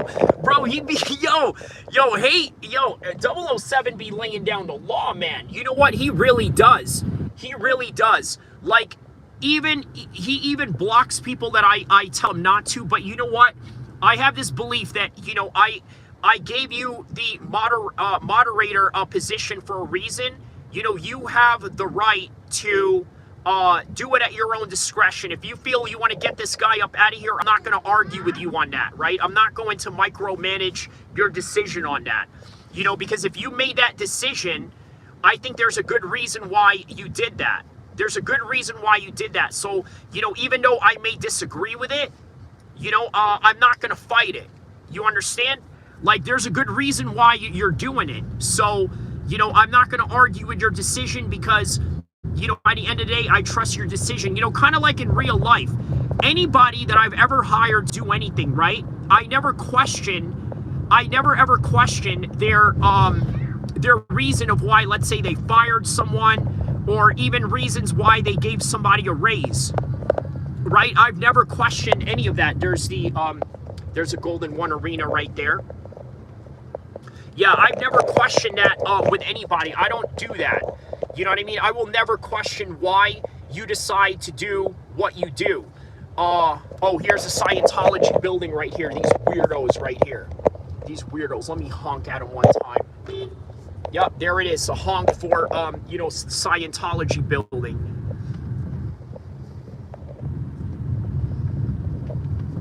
Man, beautiful sunny day in Sacramento. 60 degrees. You know, not bad springtime. Everybody is out in shorts now. Uh-oh, the police, nigga, the police. Oh, no, that's not the police. That's private security. Fake-ass cop. I'm going to honk at you, too. Boom, for being a fake cop. There it is. Fake cop. Fake cops get no love. He says, Victory, he block people a lot. I'm new to talking. He says, yeah, I talk here. I'm new. He says, I love when people come at you. He says, I hardly block anyone unless they're doing toilet talk or gay stuff. Yeah, there you go. See, that's why I trust Marty in his, you know, in his assessment. You know, because we have that same thing. You know, Marty, I remember Marty said something to the extent about, like, you know, let's say having, you know, being like a Muslim, he says, right? He says, yo, I'm just like a Muslim. You know, I don't like these types of things. Well, look, Hate Love knows what I'm talking about when I say this, right? That is called a fitra, right?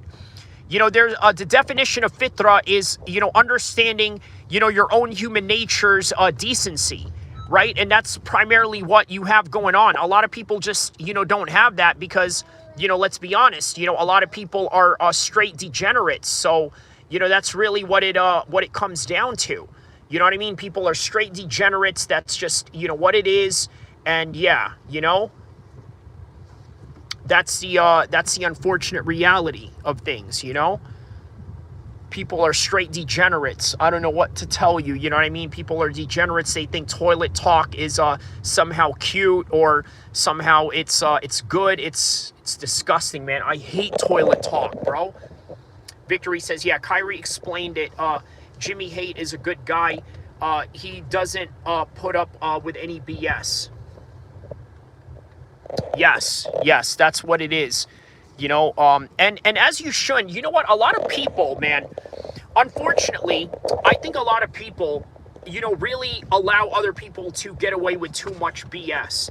That's what I think, right? And I think that's where people become pushovers. That's when people start losing control of certain things. Okay, I'll give you an MMA example, right?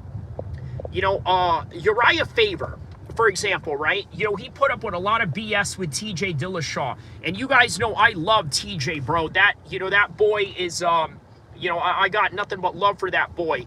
But I think he sort of stepped over the line with the type of rules that Team Alpha Male has. But here's a complicated nature of it, right? I don't agree with the rules that Team Alpha Male has. They have this very strict gang mentality, right? And here's the thing, right? Like, we're not a gang. I know what it's like to be in a gang, right? Like, we don't need to have a gang mentality in the MMA world, right? Where you can't go train with other people because, you know, you're somehow offending, you know, the sensibilities of the owners and the coaches of the gym that you're from, right? But Uriah Faber allowed TJ Dillashaw to go train out in Colorado with other guys, right? And then he allowed him to do a training camp out in Colorado, which ultimately drove TJ there by the end of the day. TJ Dillashaw uses needles, he says. You know what, man? I'm going to be honest with you. Everybody in the fight game uses steroids to certain degrees. Some get caught, some don't. Some are a little bit more self-righteous than others about it, and then some are open about it. Chael Sonnen is very much open about it. This is why we have so much love for Chael Sonnen. Okay, we love that guy because, man, that guy is dead honest about, you know, his steroid use. You know? Yeah, he's definitely open about his steroid use.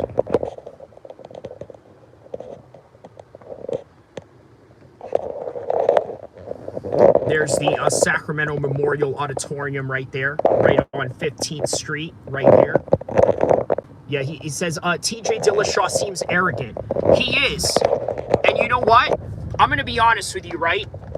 When I first met TJ, it was in 2010. He did come across as that. And you know what? That's the reason why he's one of the greatest 135 champions of all time. Now, look, here's the thing, right? Do you have to be like that to be a champion? Is it really necessary for you to be arrogant to be a champion? Maybe not. Maybe not, right? Kobe Bryant was very arrogant, but look at Kobe Bryant. He was the greatest basketball player of all time. Oh, boy, Michael Jordan.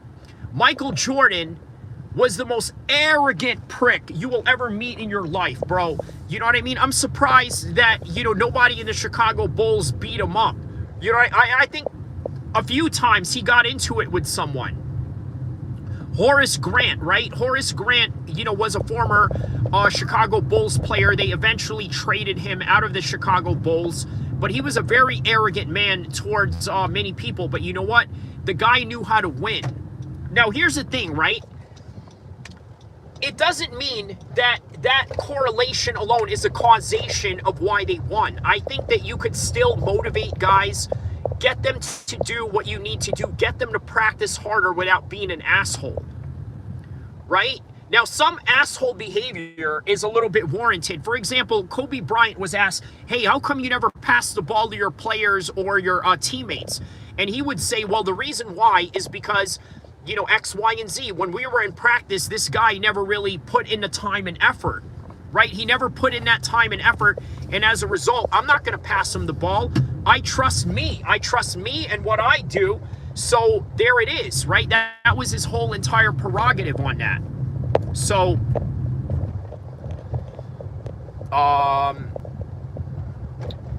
what did my man here say? Let me read some comments here. He says, yeah, there's always been a lot of steroids in MMA, Victory says. He says, I'm just trolling you, hate. I haven't said anything bad about you. Yes. Victory says, I feel like a lot of wrestlers have an arrogant nature. Of course, bro. Of course, man. You know, we are the top martial arts in the world, right? Obviously, you still need a little bit of striking, but even with striking, wrestlers pick up striking very well, especially if you have the right coach, and TJ Dillashaw is a great example of that, man. I used to love watching TJ Dillashaw hit pads with Dwayne Ludwig. The way they do pad session, it reminded me of Floyd Mayweather and his dad, okay? But in the MMA version.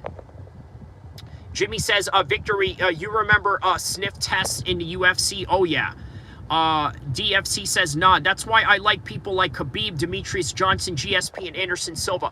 You know what? Listen, you're right about that, DCF, right? Like, this is why I told you, yes, Kobe Bryant is a winner, Michael Jordan is a winner, but there are better ways to, you know, kind of talk with your teammates, right? Now, Stephen Curry, you know, that guy is a winner. LeBron James is a winner. A lot of people don't seem to think he's an asshole, right? At least from, you know, the accounts of people that play on that team. You know, they win championships, they win games, but you know what, man? You know, there's something to be said, not at the level that Michael Jordan and Kobe Bryant did, so who knows? Oh, wow, look at this. This pro-Israeli dude. Hey, tell me if you want me to go hassle this guy right here. F Israel! Go to hell! F Israel! Yes! I got that. I got that one on camera. Yes, there it is, man.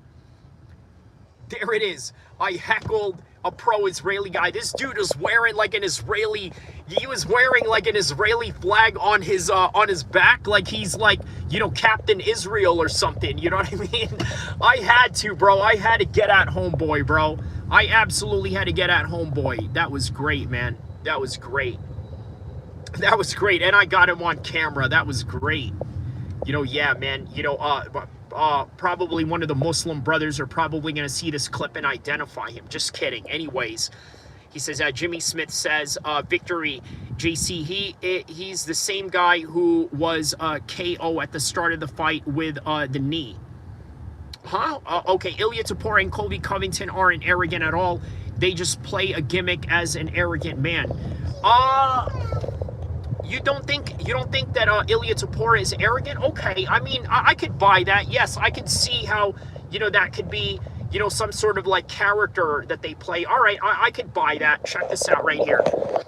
Speaking of basketball, Golden One Arena right here. I know I show you guys this a lot, but you know what, man? You know, I'm very proud of my city. I'm very proud of the Sacramento Kings, and you know, I love this city, and I always love to represent it, you know, through my live streams. So here we go, man.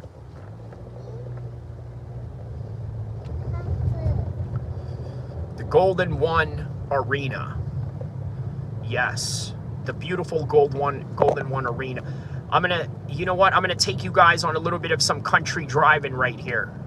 That's what I'm going to do. We're going to go from the city to the country. This is how beautiful Sacramento is, right? You could be in a metropolitan city like this, and the next thing you know, you're literally going to be in, you know, the countryside of things. So, yeah, my man, let me in this lane right here real quick, bro.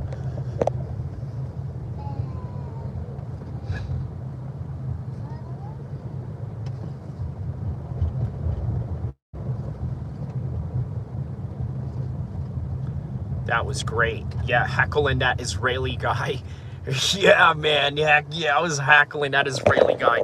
Hey, you know what, man? Listen, streaming has really turned me into, you know, an immature, petulant child, to be quite honest with you, okay? You know, I feel like an immature, petulant child right now, because if I was not streaming, all right, you want to talk about playing a character? Listen, guys, if I was not streaming in front of you guys right now, I would not heckle that guy at all. I would not heckle that guy whatsoever, right? You know, but the fact that, you know, that I'm live streaming with you guys and I'm like, you know what, I got to build some content, you know, out of this, you know, why the heck not? You know what I mean? So, you know, there it is. He says, yes, Jimmy, that was Ben Askren. Kyrie, yeah. Yeah, we old friends. He is #1. He's the first people I met in the UK, and he is Pakistani, just calls himself Jimmy. Got it. Okay, so you're a Pakistani guy by the name of Jimmy Smith. I was about to say, yeah, you know, I thought you're like a white dude or something. I thought, like, you know, Hate Love is like, you know, that's like his white homie or something, you know what I mean? But yeah, you guys in the UK, you don't hang out with other people, you know, like that, like we do in the United States, right? Like us in the United States, we got, you know, Americans, like we're very diverse in our friendships, right? Like, you know, I got friends that are black, that are Latino, that are, you know, Pakistani, Arab, Bengali, you know, Jamaican, you know what I mean? Like, we're very diverse in that regard. What did my man here say? DCF says, at the end of the day, basketball doesn't really make you humble like MMA. Okay, you're right about that. These ball players have overinflated egos. That's why MMA fighters are humbled compared to them. Dude, you know what? DCF, you're absolutely right about that. That is crazy that you said that, but you are absolutely right. Right? By the way, guys, we just passed by the bridge right now. Damn, I forgot to show you the bridge. There's the bridge behind you guys right there. There's the bridge. There's that right there. Okay, so now we're going to go on a little bit of a country drive right now. I'm going to show you guys now the countryside. Like, literally within a 5-mile radius, you will see the country and the city all in one drive in Sacramento. That's what makes Sacramento such, you know, such a unique place. Khabib had a 7-8 guys in his camp failed drug test. Sad but true. Yeah, dude, that's hard to deny, Marty. You know, that's hard to deny. I don't know what's going on with that. Yeah, I don't know what's going on with that. You know, like, I like to believe that these guys are devout Muslims, right? But again, you know, people have extremely complicated personalities, my man. I think that's what it really comes down to. You know, I think people have, you know, very complicated personalities. And yes, they come across as very religious, pious people. But then, you know, you got this going on with, you know, failing drug tests. So I don't know, man. You know, I don't know. Yeah, he says, absolutely, DC. He says, yeah, for the most part, the vast majority of MMA fighters are pretty good-hearted, humble people. Right, right. I think there is something to that, right? You like, and that goes across all religions. That goes across all religions, faiths, and ethnicities all across MMA. You're definitely right about that, Marty. But for whatever reason, yeah, they still are complicated human beings. He says, Kyrie, but I have learned to look at the channel activity and its pattern. I'd rather have them banned than mess with the stream, but I've gotten better to take your advice. Yeah, dude, hey, that's all it is, bro. You know, take my advice, but at the same time, you know what I mean? There's a reason why I'm letting you be the moderator, and why, you know, I'm letting you have discretion to your own decisions. To the Oakland A's players lives in these Garden and Central Street right here. Yeah, a lot of Oakland A players stay here because obviously they play right across the street. It's a easy commute for them. Hate Love says, Kyrie, thank you. I appreciate your faith in me. Yeah, bro, for sure, man. For sure, bro. You know, I have faith in you. You know, I have faith in you know, in Marty, and I also have faith in JD Vance. Not the real JD Vance, but our JD Vance, right? There it is, man. Yeah. All right, so a little bit of some country driving. We are off out of the city now and into a little bit of some country driving, guys.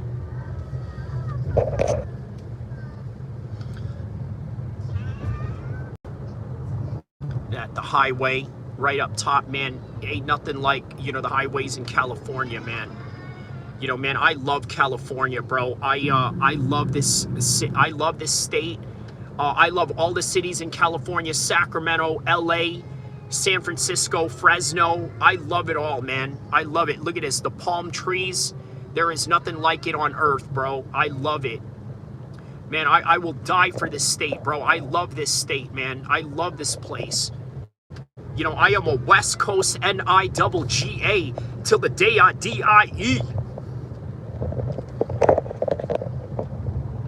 He says, Kyrie, they are literally grown adults acting like children in school. He says, they are the pioneers of it. Who's the pioneers of it? Who are you talking about? What is that in context of?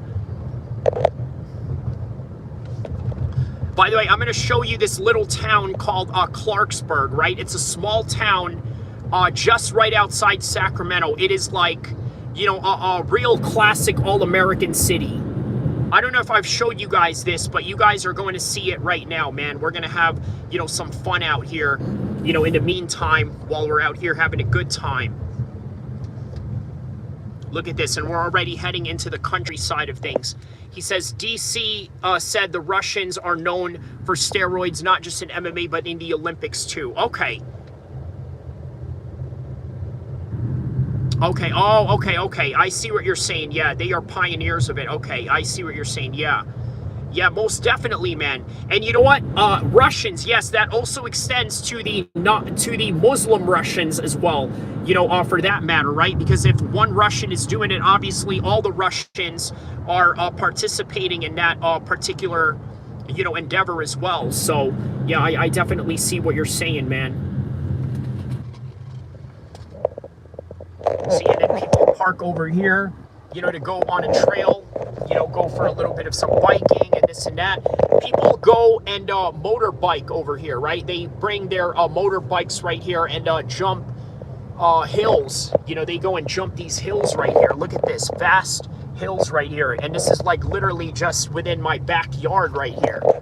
You know, but yeah, we're going to go into country driving. This is, look, and then there's some sheeps right there. Look at this.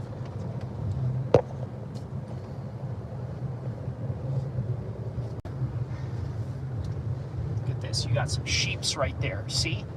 Little farmland right here. And now we're into the suburban area.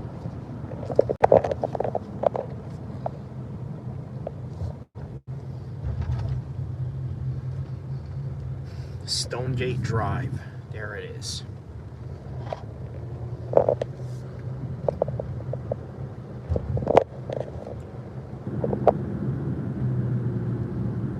Yeah, man, what is up with that, man? You know, the Russians are definitely heavy into steroid use, right? I think it's because they really want to prove to the world of their athletic supremacy, and they're going to try to win at all costs.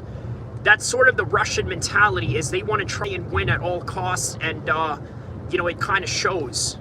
It kind of shows that they are willing to do that, you know, to any degree. Armin and Khabib, I thought, that said a lot, very respectful. He says Armin was doing one of those videos where they asked him who would win between the two fighters. Ended up asking who would win, him or Khabib. Armin said Khabib. I thought that said a lot, very respectful. Yeah, dude, you know what? He's just being very honest, right? Look, here's the thing about fighters, right? They can only be honest about certain people. They can only be honest about certain people once they retire, or if they retire themselves. You often see fighters mention, hey, you know what? There was this one guy that I ducked during my career. I didn't want to fight him. Even Riddick Bowe admitted at the end of his boxing career that he did not want to fight Lennox Lewis. That's why he threw the WBC belt in the trash in one of those famous videos that he did. So yeah, man, you know, something to think about there, you know? Jimmy Smith says, victory, yes, him and Ben, I loved, instant win, feels like he deserved it. Yup.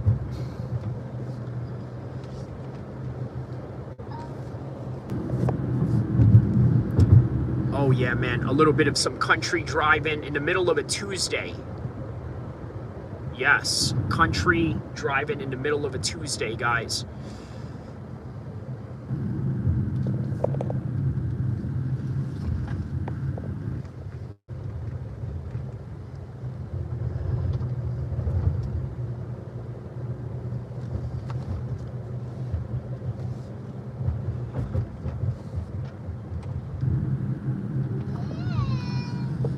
And here it is. If you own a boat, this is where you park it right here in the Sacramento Yacht Club right here.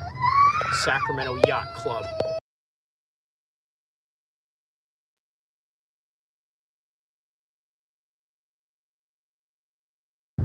Oh yes, there's a lot of rednecks out here, Marty. And by the way, we're gonna go see them right now. Well, I'm gonna show you a little bit of a section where they stay at right here, right? A bit of a trailer area, a trailer area by the river, right? So that's what we're about to go see right now.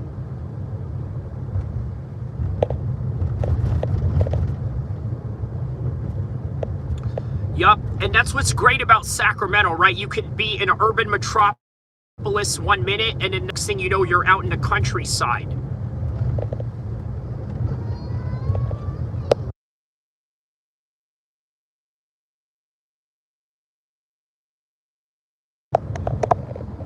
See right here, the Sherwood Harbor. Take a look at this right here. There's nothing but like, see, people got their RVs out here. You got your RVs. Check this out right here, see? And you got more RVs right here, right out by the boat. See that? You got the boat right there. I think you got somebody out there in their jet skis right now. So here it is, the harbor, see?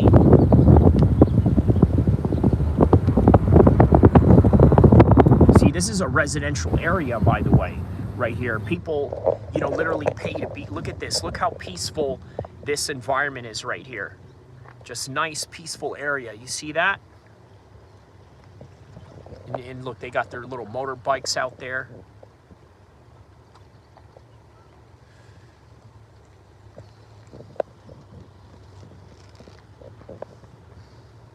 Yup. And this is on the Chicory Loop. If you ever want to look this up on Sacramento, the Chicory Loop. And look at this drive just coming all the way down from here.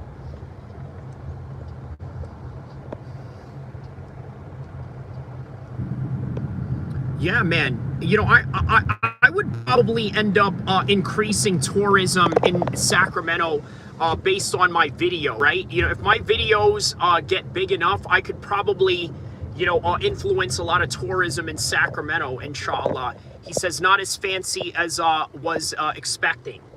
Yeah, man. You know what? It's we're not very bougie in Sacramento. That's what I love about Sacramento, right? It's not like LA.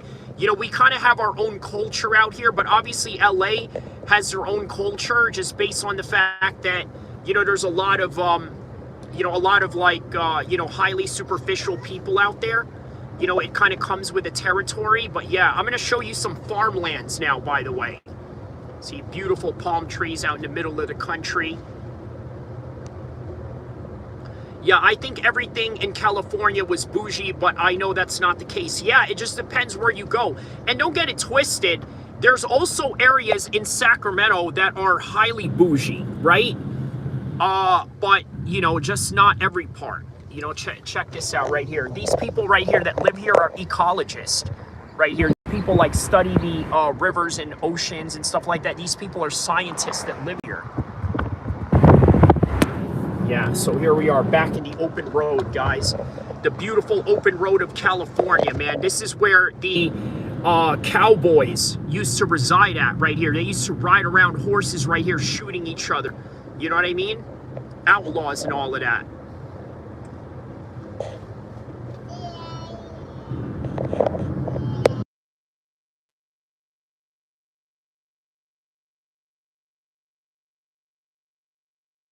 That's right. That's cowboy country. I know that a lot of people in Texas claim that they're the cowboys, you know, people in the Midwest, but, you know, the Wild West, there's a reason why they call it the Wild West, because the Wild West was out here in the 1800s. You know, this is where, you know, this is where the cowboys, you know, really resided at right here, was in these parts of the world. Yeah, man, you know, showing a little bit of some history of California here.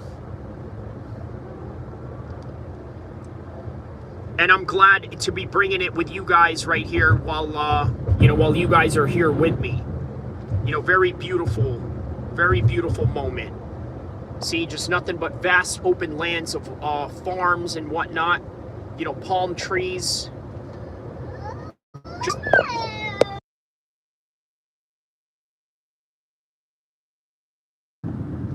Yeah, it's cool to see, Marty said.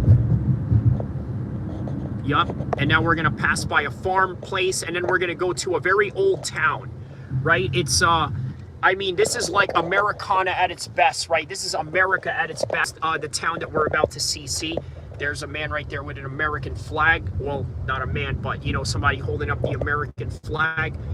And then here's some people that own all these farms out here, right?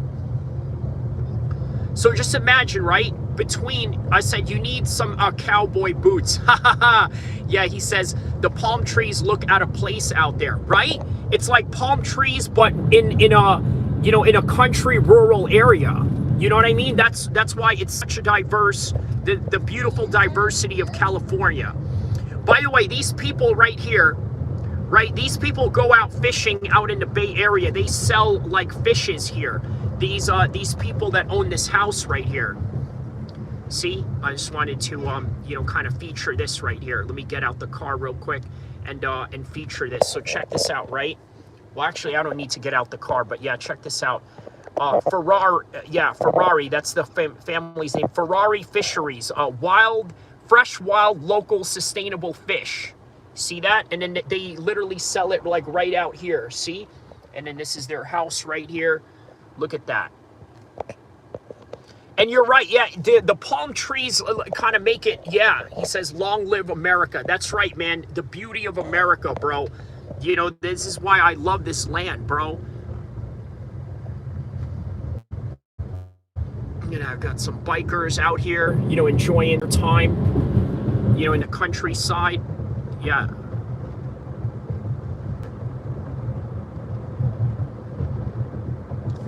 Man, God bless America.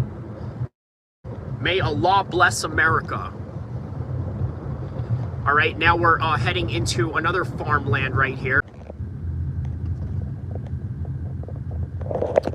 What did he say here? Hate is not a nice guy in real life. He is playing a character.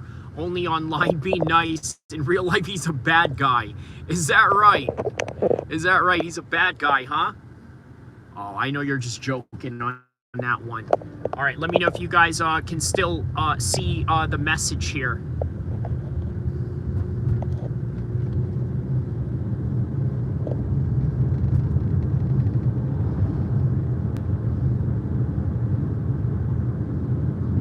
Can you guys still hear the reception? Let me know.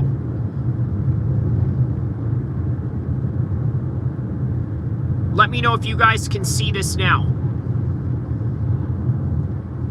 Let me know if I'm back.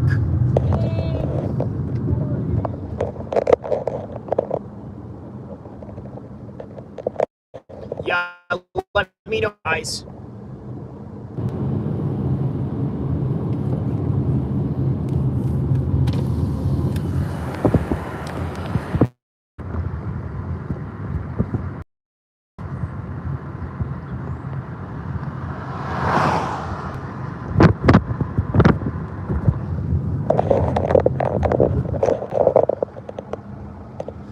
He said, Jimmy, I deleted that comment. Please, bro, don't start trouble for me. Not here. I just like Kyrie. He is a decent guy. Real, no games, but don't bring personal life for a silly joke. Okay, got it. Oh, okay, so you guys are talking about something here. Okay, so there's Caltrans right there. A little bit of some construction going on here.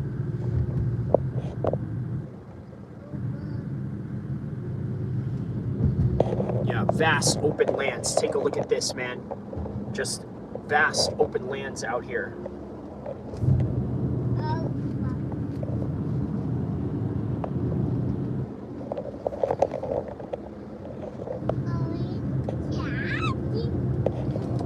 is. Some rivers right there, guys. Some rivers with some cows.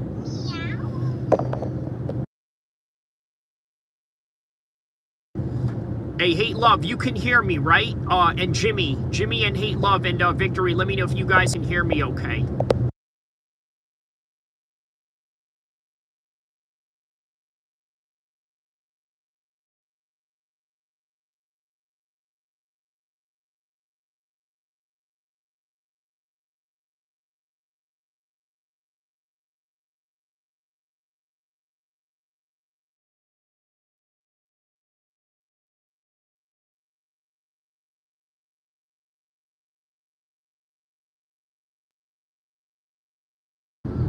There it is, guys, the beautiful, vast, open lands of California. Nothing like it in the world. Reminds me of the Nile River in Egypt a little bit, really.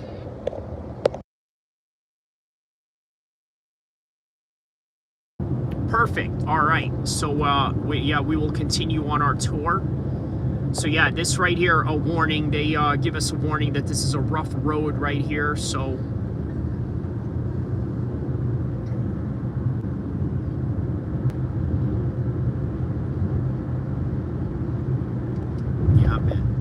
You're back, yup. That's why when I saw the views drop, I was like, wait, hold up, what's going on here? Now we're back at it right here.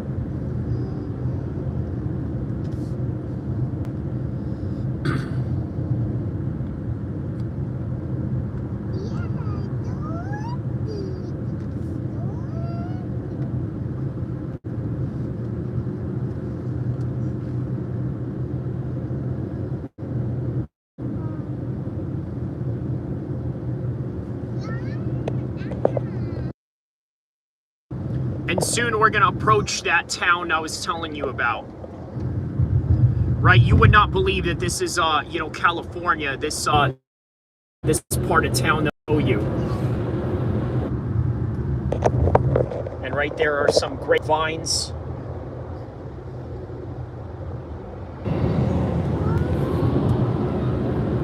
This car's passing me up. He's like, man, F what you're going through. I don't care about your touring. And that's right there, right? The out of place palm tree in the middle of...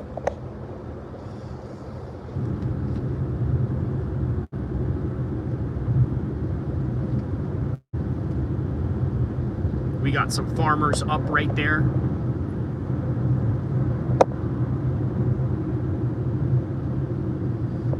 Aaron says, I was born in a barn house in rural Texas. Wow, okay, so you're definitely familiar with this kind of environment then, for sure.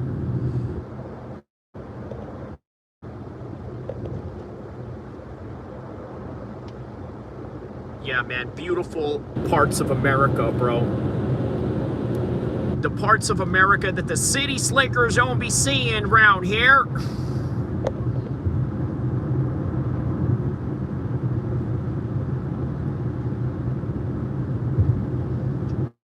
And soon we're going to approach a town called Clarksburg, right? Very old town, right? Very classic town that dates back from the 1800s. And, very beautiful neighborhood,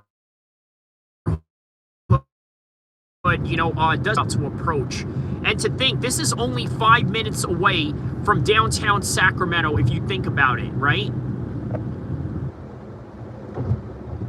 Says, oh, did you see Bryce's match against Silva? I did. I did. I did. And then they had a street fight afterwards.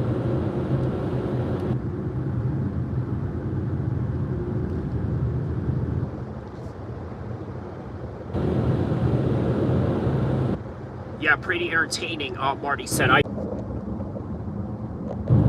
Okay, let's see if we're back now. Let me know when it's back, guys.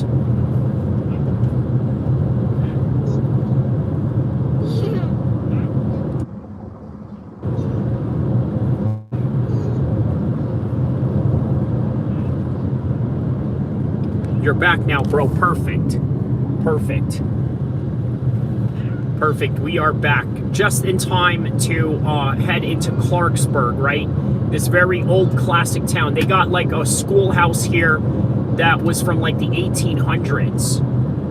And then we're about to pass a sugar factory right here. Right on Willow Avenue, right here. It's better. It's a little laggy, but you're good. Yeah. Yeah, I think it's just, you know, the country area here that kind of, you know, interferes with it, right? There's not a lot of reception it gets in this area. So, yeah, take a look at these, you know, houses out here. Oh, look at this. There's some water right here, right? The old sugar mill right here. Right, many people worked in these factories for generations right here, right? They would hold weddings up here, by the way.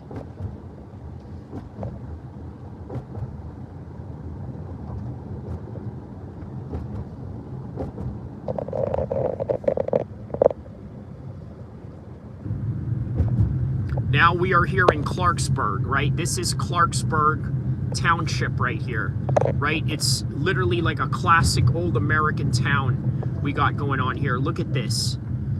Look at this barrel right here. This is probably from like the 1800s or something. See? And then there's a school right up ahead as it's warning us. Right, here's some families that live here in this neighborhood. Here it is, Clarksburg. And then there's the school right there, right? Football field, the Delta Saints.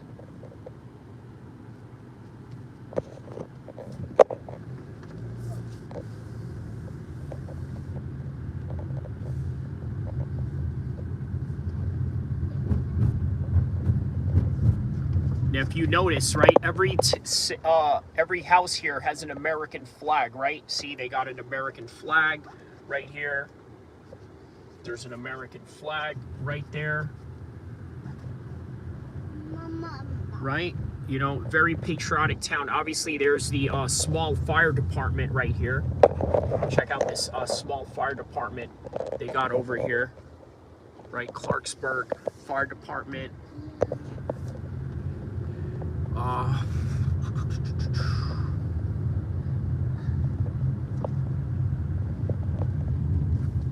Look at this, and look how old and abandoned some of these places are here. See? Look at that. Really old and abandoned, right?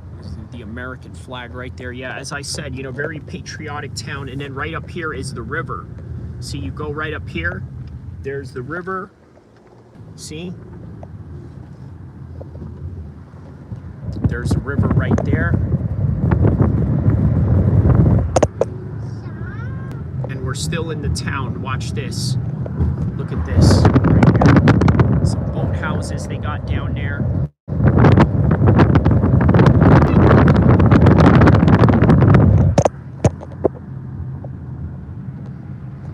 See, and there's an old post office library that you're about to see here in a second. Look at this.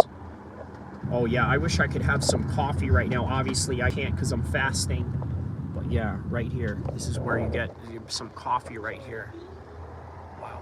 How you doing? How are you? Just filming. Don't mind me. Not a terrorist. Even though I look like one. There, see? A general store, right? And then there's the school right there that they preserved. This was a school from the 1800s right here. See, they preserved that school right there. See? And right here, a little bit of some old school Americana right here. Right, very quiet town. Look, and I'm going to show you the post office they got here. I swear, this looks like a setting from a horror movie. Exactly, bro. Exactly. Look at this. The old school post office right here. See? U.S. Post Office. There it is, right?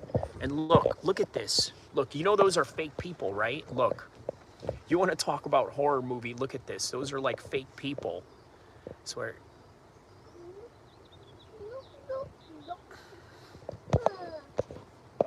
See? There's a post office.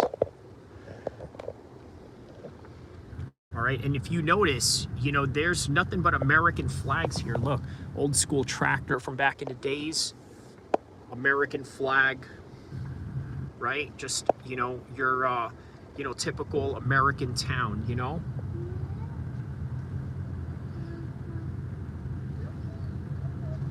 You know, well kept, right? Obviously, everyone does their lawn here, you know?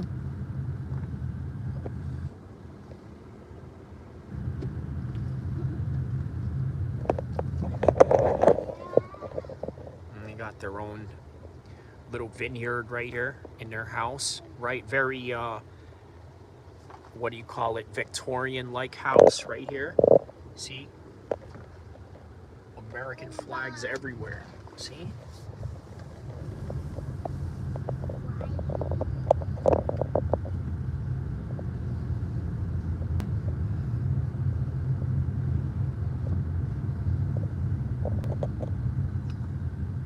Right, and we literally just circled the whole entire town right there. See that?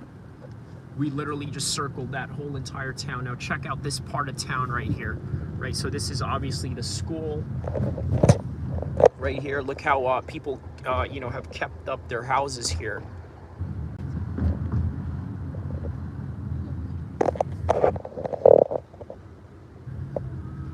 There's the local charter school they have here.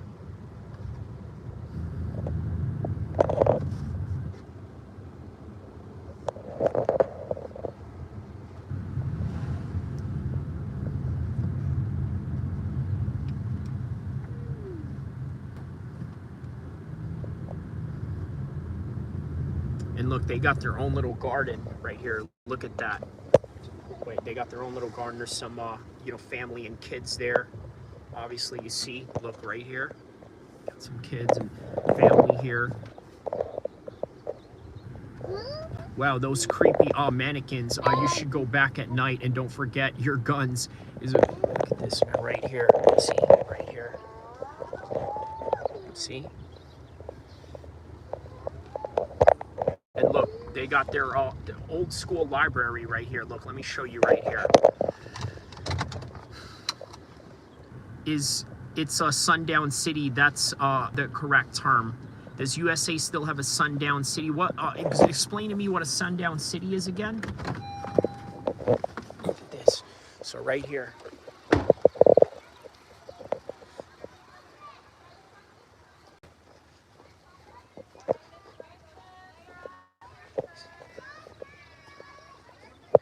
Right here. Church. Take a look at this. See right here. Look at this. So if you look right here, right, celebrating our Clarksburg heritage, right? So this goes back from the 1800s right here, 1819 to 1902. These people right here, yeah. So, you know, they have a lineage here, right? And these are obviously the families that have contributed to all of this. So, yeah. Yep. And then look at this right here. So, presented to the community of Clarksburg by the Rotary Club of West Sacramento through generous donations of many residents and friends to commemorate the Rotary International Centennial 1905 to 2005. Wow. Yeah. Good morning. Hi, morning, folks. How are you? How's it going? Doing a vlog for my video. You know, are you guys from here by any chance?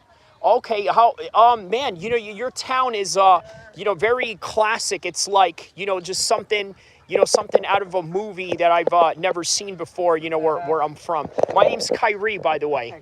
How you doing? Nice to meet you. How are you, folks? How are you guys? This is us?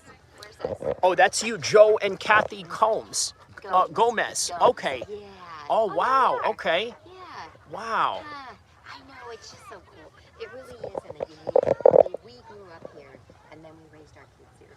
So, Oh, yeah, yeah, and we yeah. have grandkids who are attending the middle school and the high school now, too, so it's really Yeah, it's a beautiful town, beautiful town. You know, I had to stop by and, you know, appreciate it one time. So, you know, yeah, really beautiful. Yes, yes, yes. Yeah. And that's taking advantage of the garden right now, so that's a volunteer. Oh, okay. It's all volunteer, that garden. Okay. Named after an old principal who's Okay. still alive, you know, but we had a teacher who was a principal, so that's a pretty cool. Wow. Wow. Yeah, that's beautiful to see because, you know, I mean, as you know, across the U.S., you know, people move, you know, when they get older, you know, and they, you know, and me, I grew up in New Jersey, you know, so, you know, and then I came out here. Yeah, I did. Yeah, I went to school in New Jersey, and then I came out here, went to college, and then I never left since. So I live up in West Sacramento, you know, just down the street. So, you know. I taught here at the elementary school, and then Oh, I taught okay. at the charter school, and he taught down the road in Cortland, and then moved back over here when it became a junior high. So Wow. yeah, it's fun. Yeah, we'll never leave. Well, hey, thank you, folks. Nice meeting you guys. Thank you for, you know, being part of my vlog. And if you guys want to check me out, I'm on YouTube. It's Kyrie El-Kheer MMA.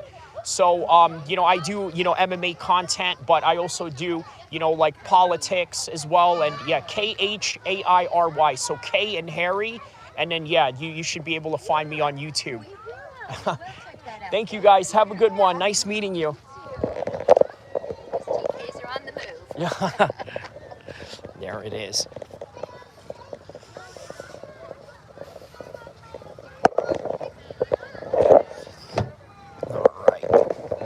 All right. So there it is, guys.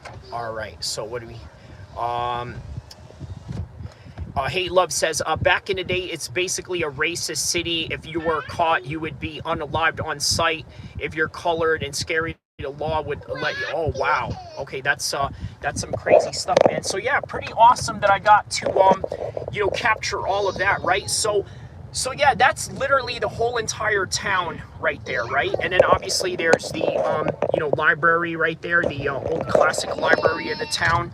So, let's see a little bit more of what I'm going to show you, and then, you know, I'm going to head out soon. But yeah, this has been, you know, really fun. But I think I got a little bit more to show you guys, you know, in just a second here. So here we go. So take a look at this right here.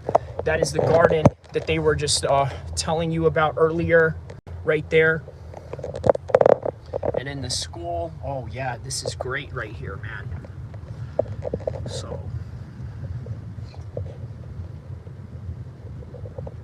Yeah, Clarksburg Middle School. That's the school that the lady had mentioned that she had, you know, that she had, what do you call it, taught at. And then there's her high school. So the middle school and high school are like so close to each other right here. And there's like an abandoned BMW right there.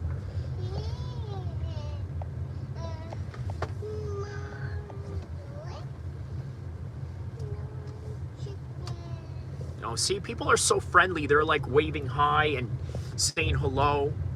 You know what I mean?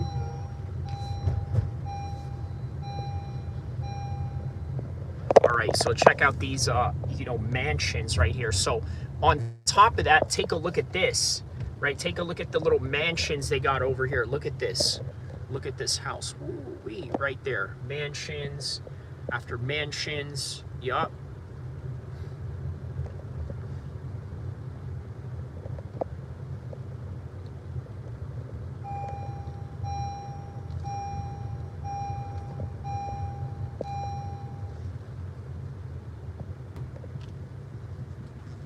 And you know what's crazy? It's a mansion that's not even gated. Well, okay, I mean, that one is like, you know, front doors are open or this and that. I don't think anybody even lives here, to be quite honest with you. I rarely see anybody come out of here, but then again, you never know. You know, there's, yeah.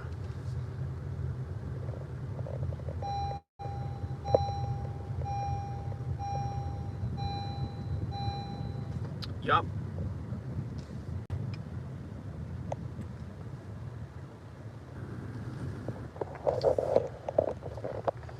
All right, so there it is, guys. From this point, probably they're going to cut the reception out because obviously, you know, this is a very country rural area. But for now, guys, that is all that I have for you on this. This has been a really fun trip. I'm glad that I was able to share this experience with you guys, right? It's something that I, you know, drive by here and see every day, but I wanted you guys to come and experience this as well to kind of give a little bit of a diversified feel to my channel. And yeah, show you what I experience on a daily basis. So everybody out there, have a beautiful Eid weekend, and I believe it is Paddy's Day, so, you know, not really, you know, that relevant to the Muslims, but obviously very relevant to the Irish. But nonetheless, yes, we got Eid coming up. That's soon, but I'll be back for another stream.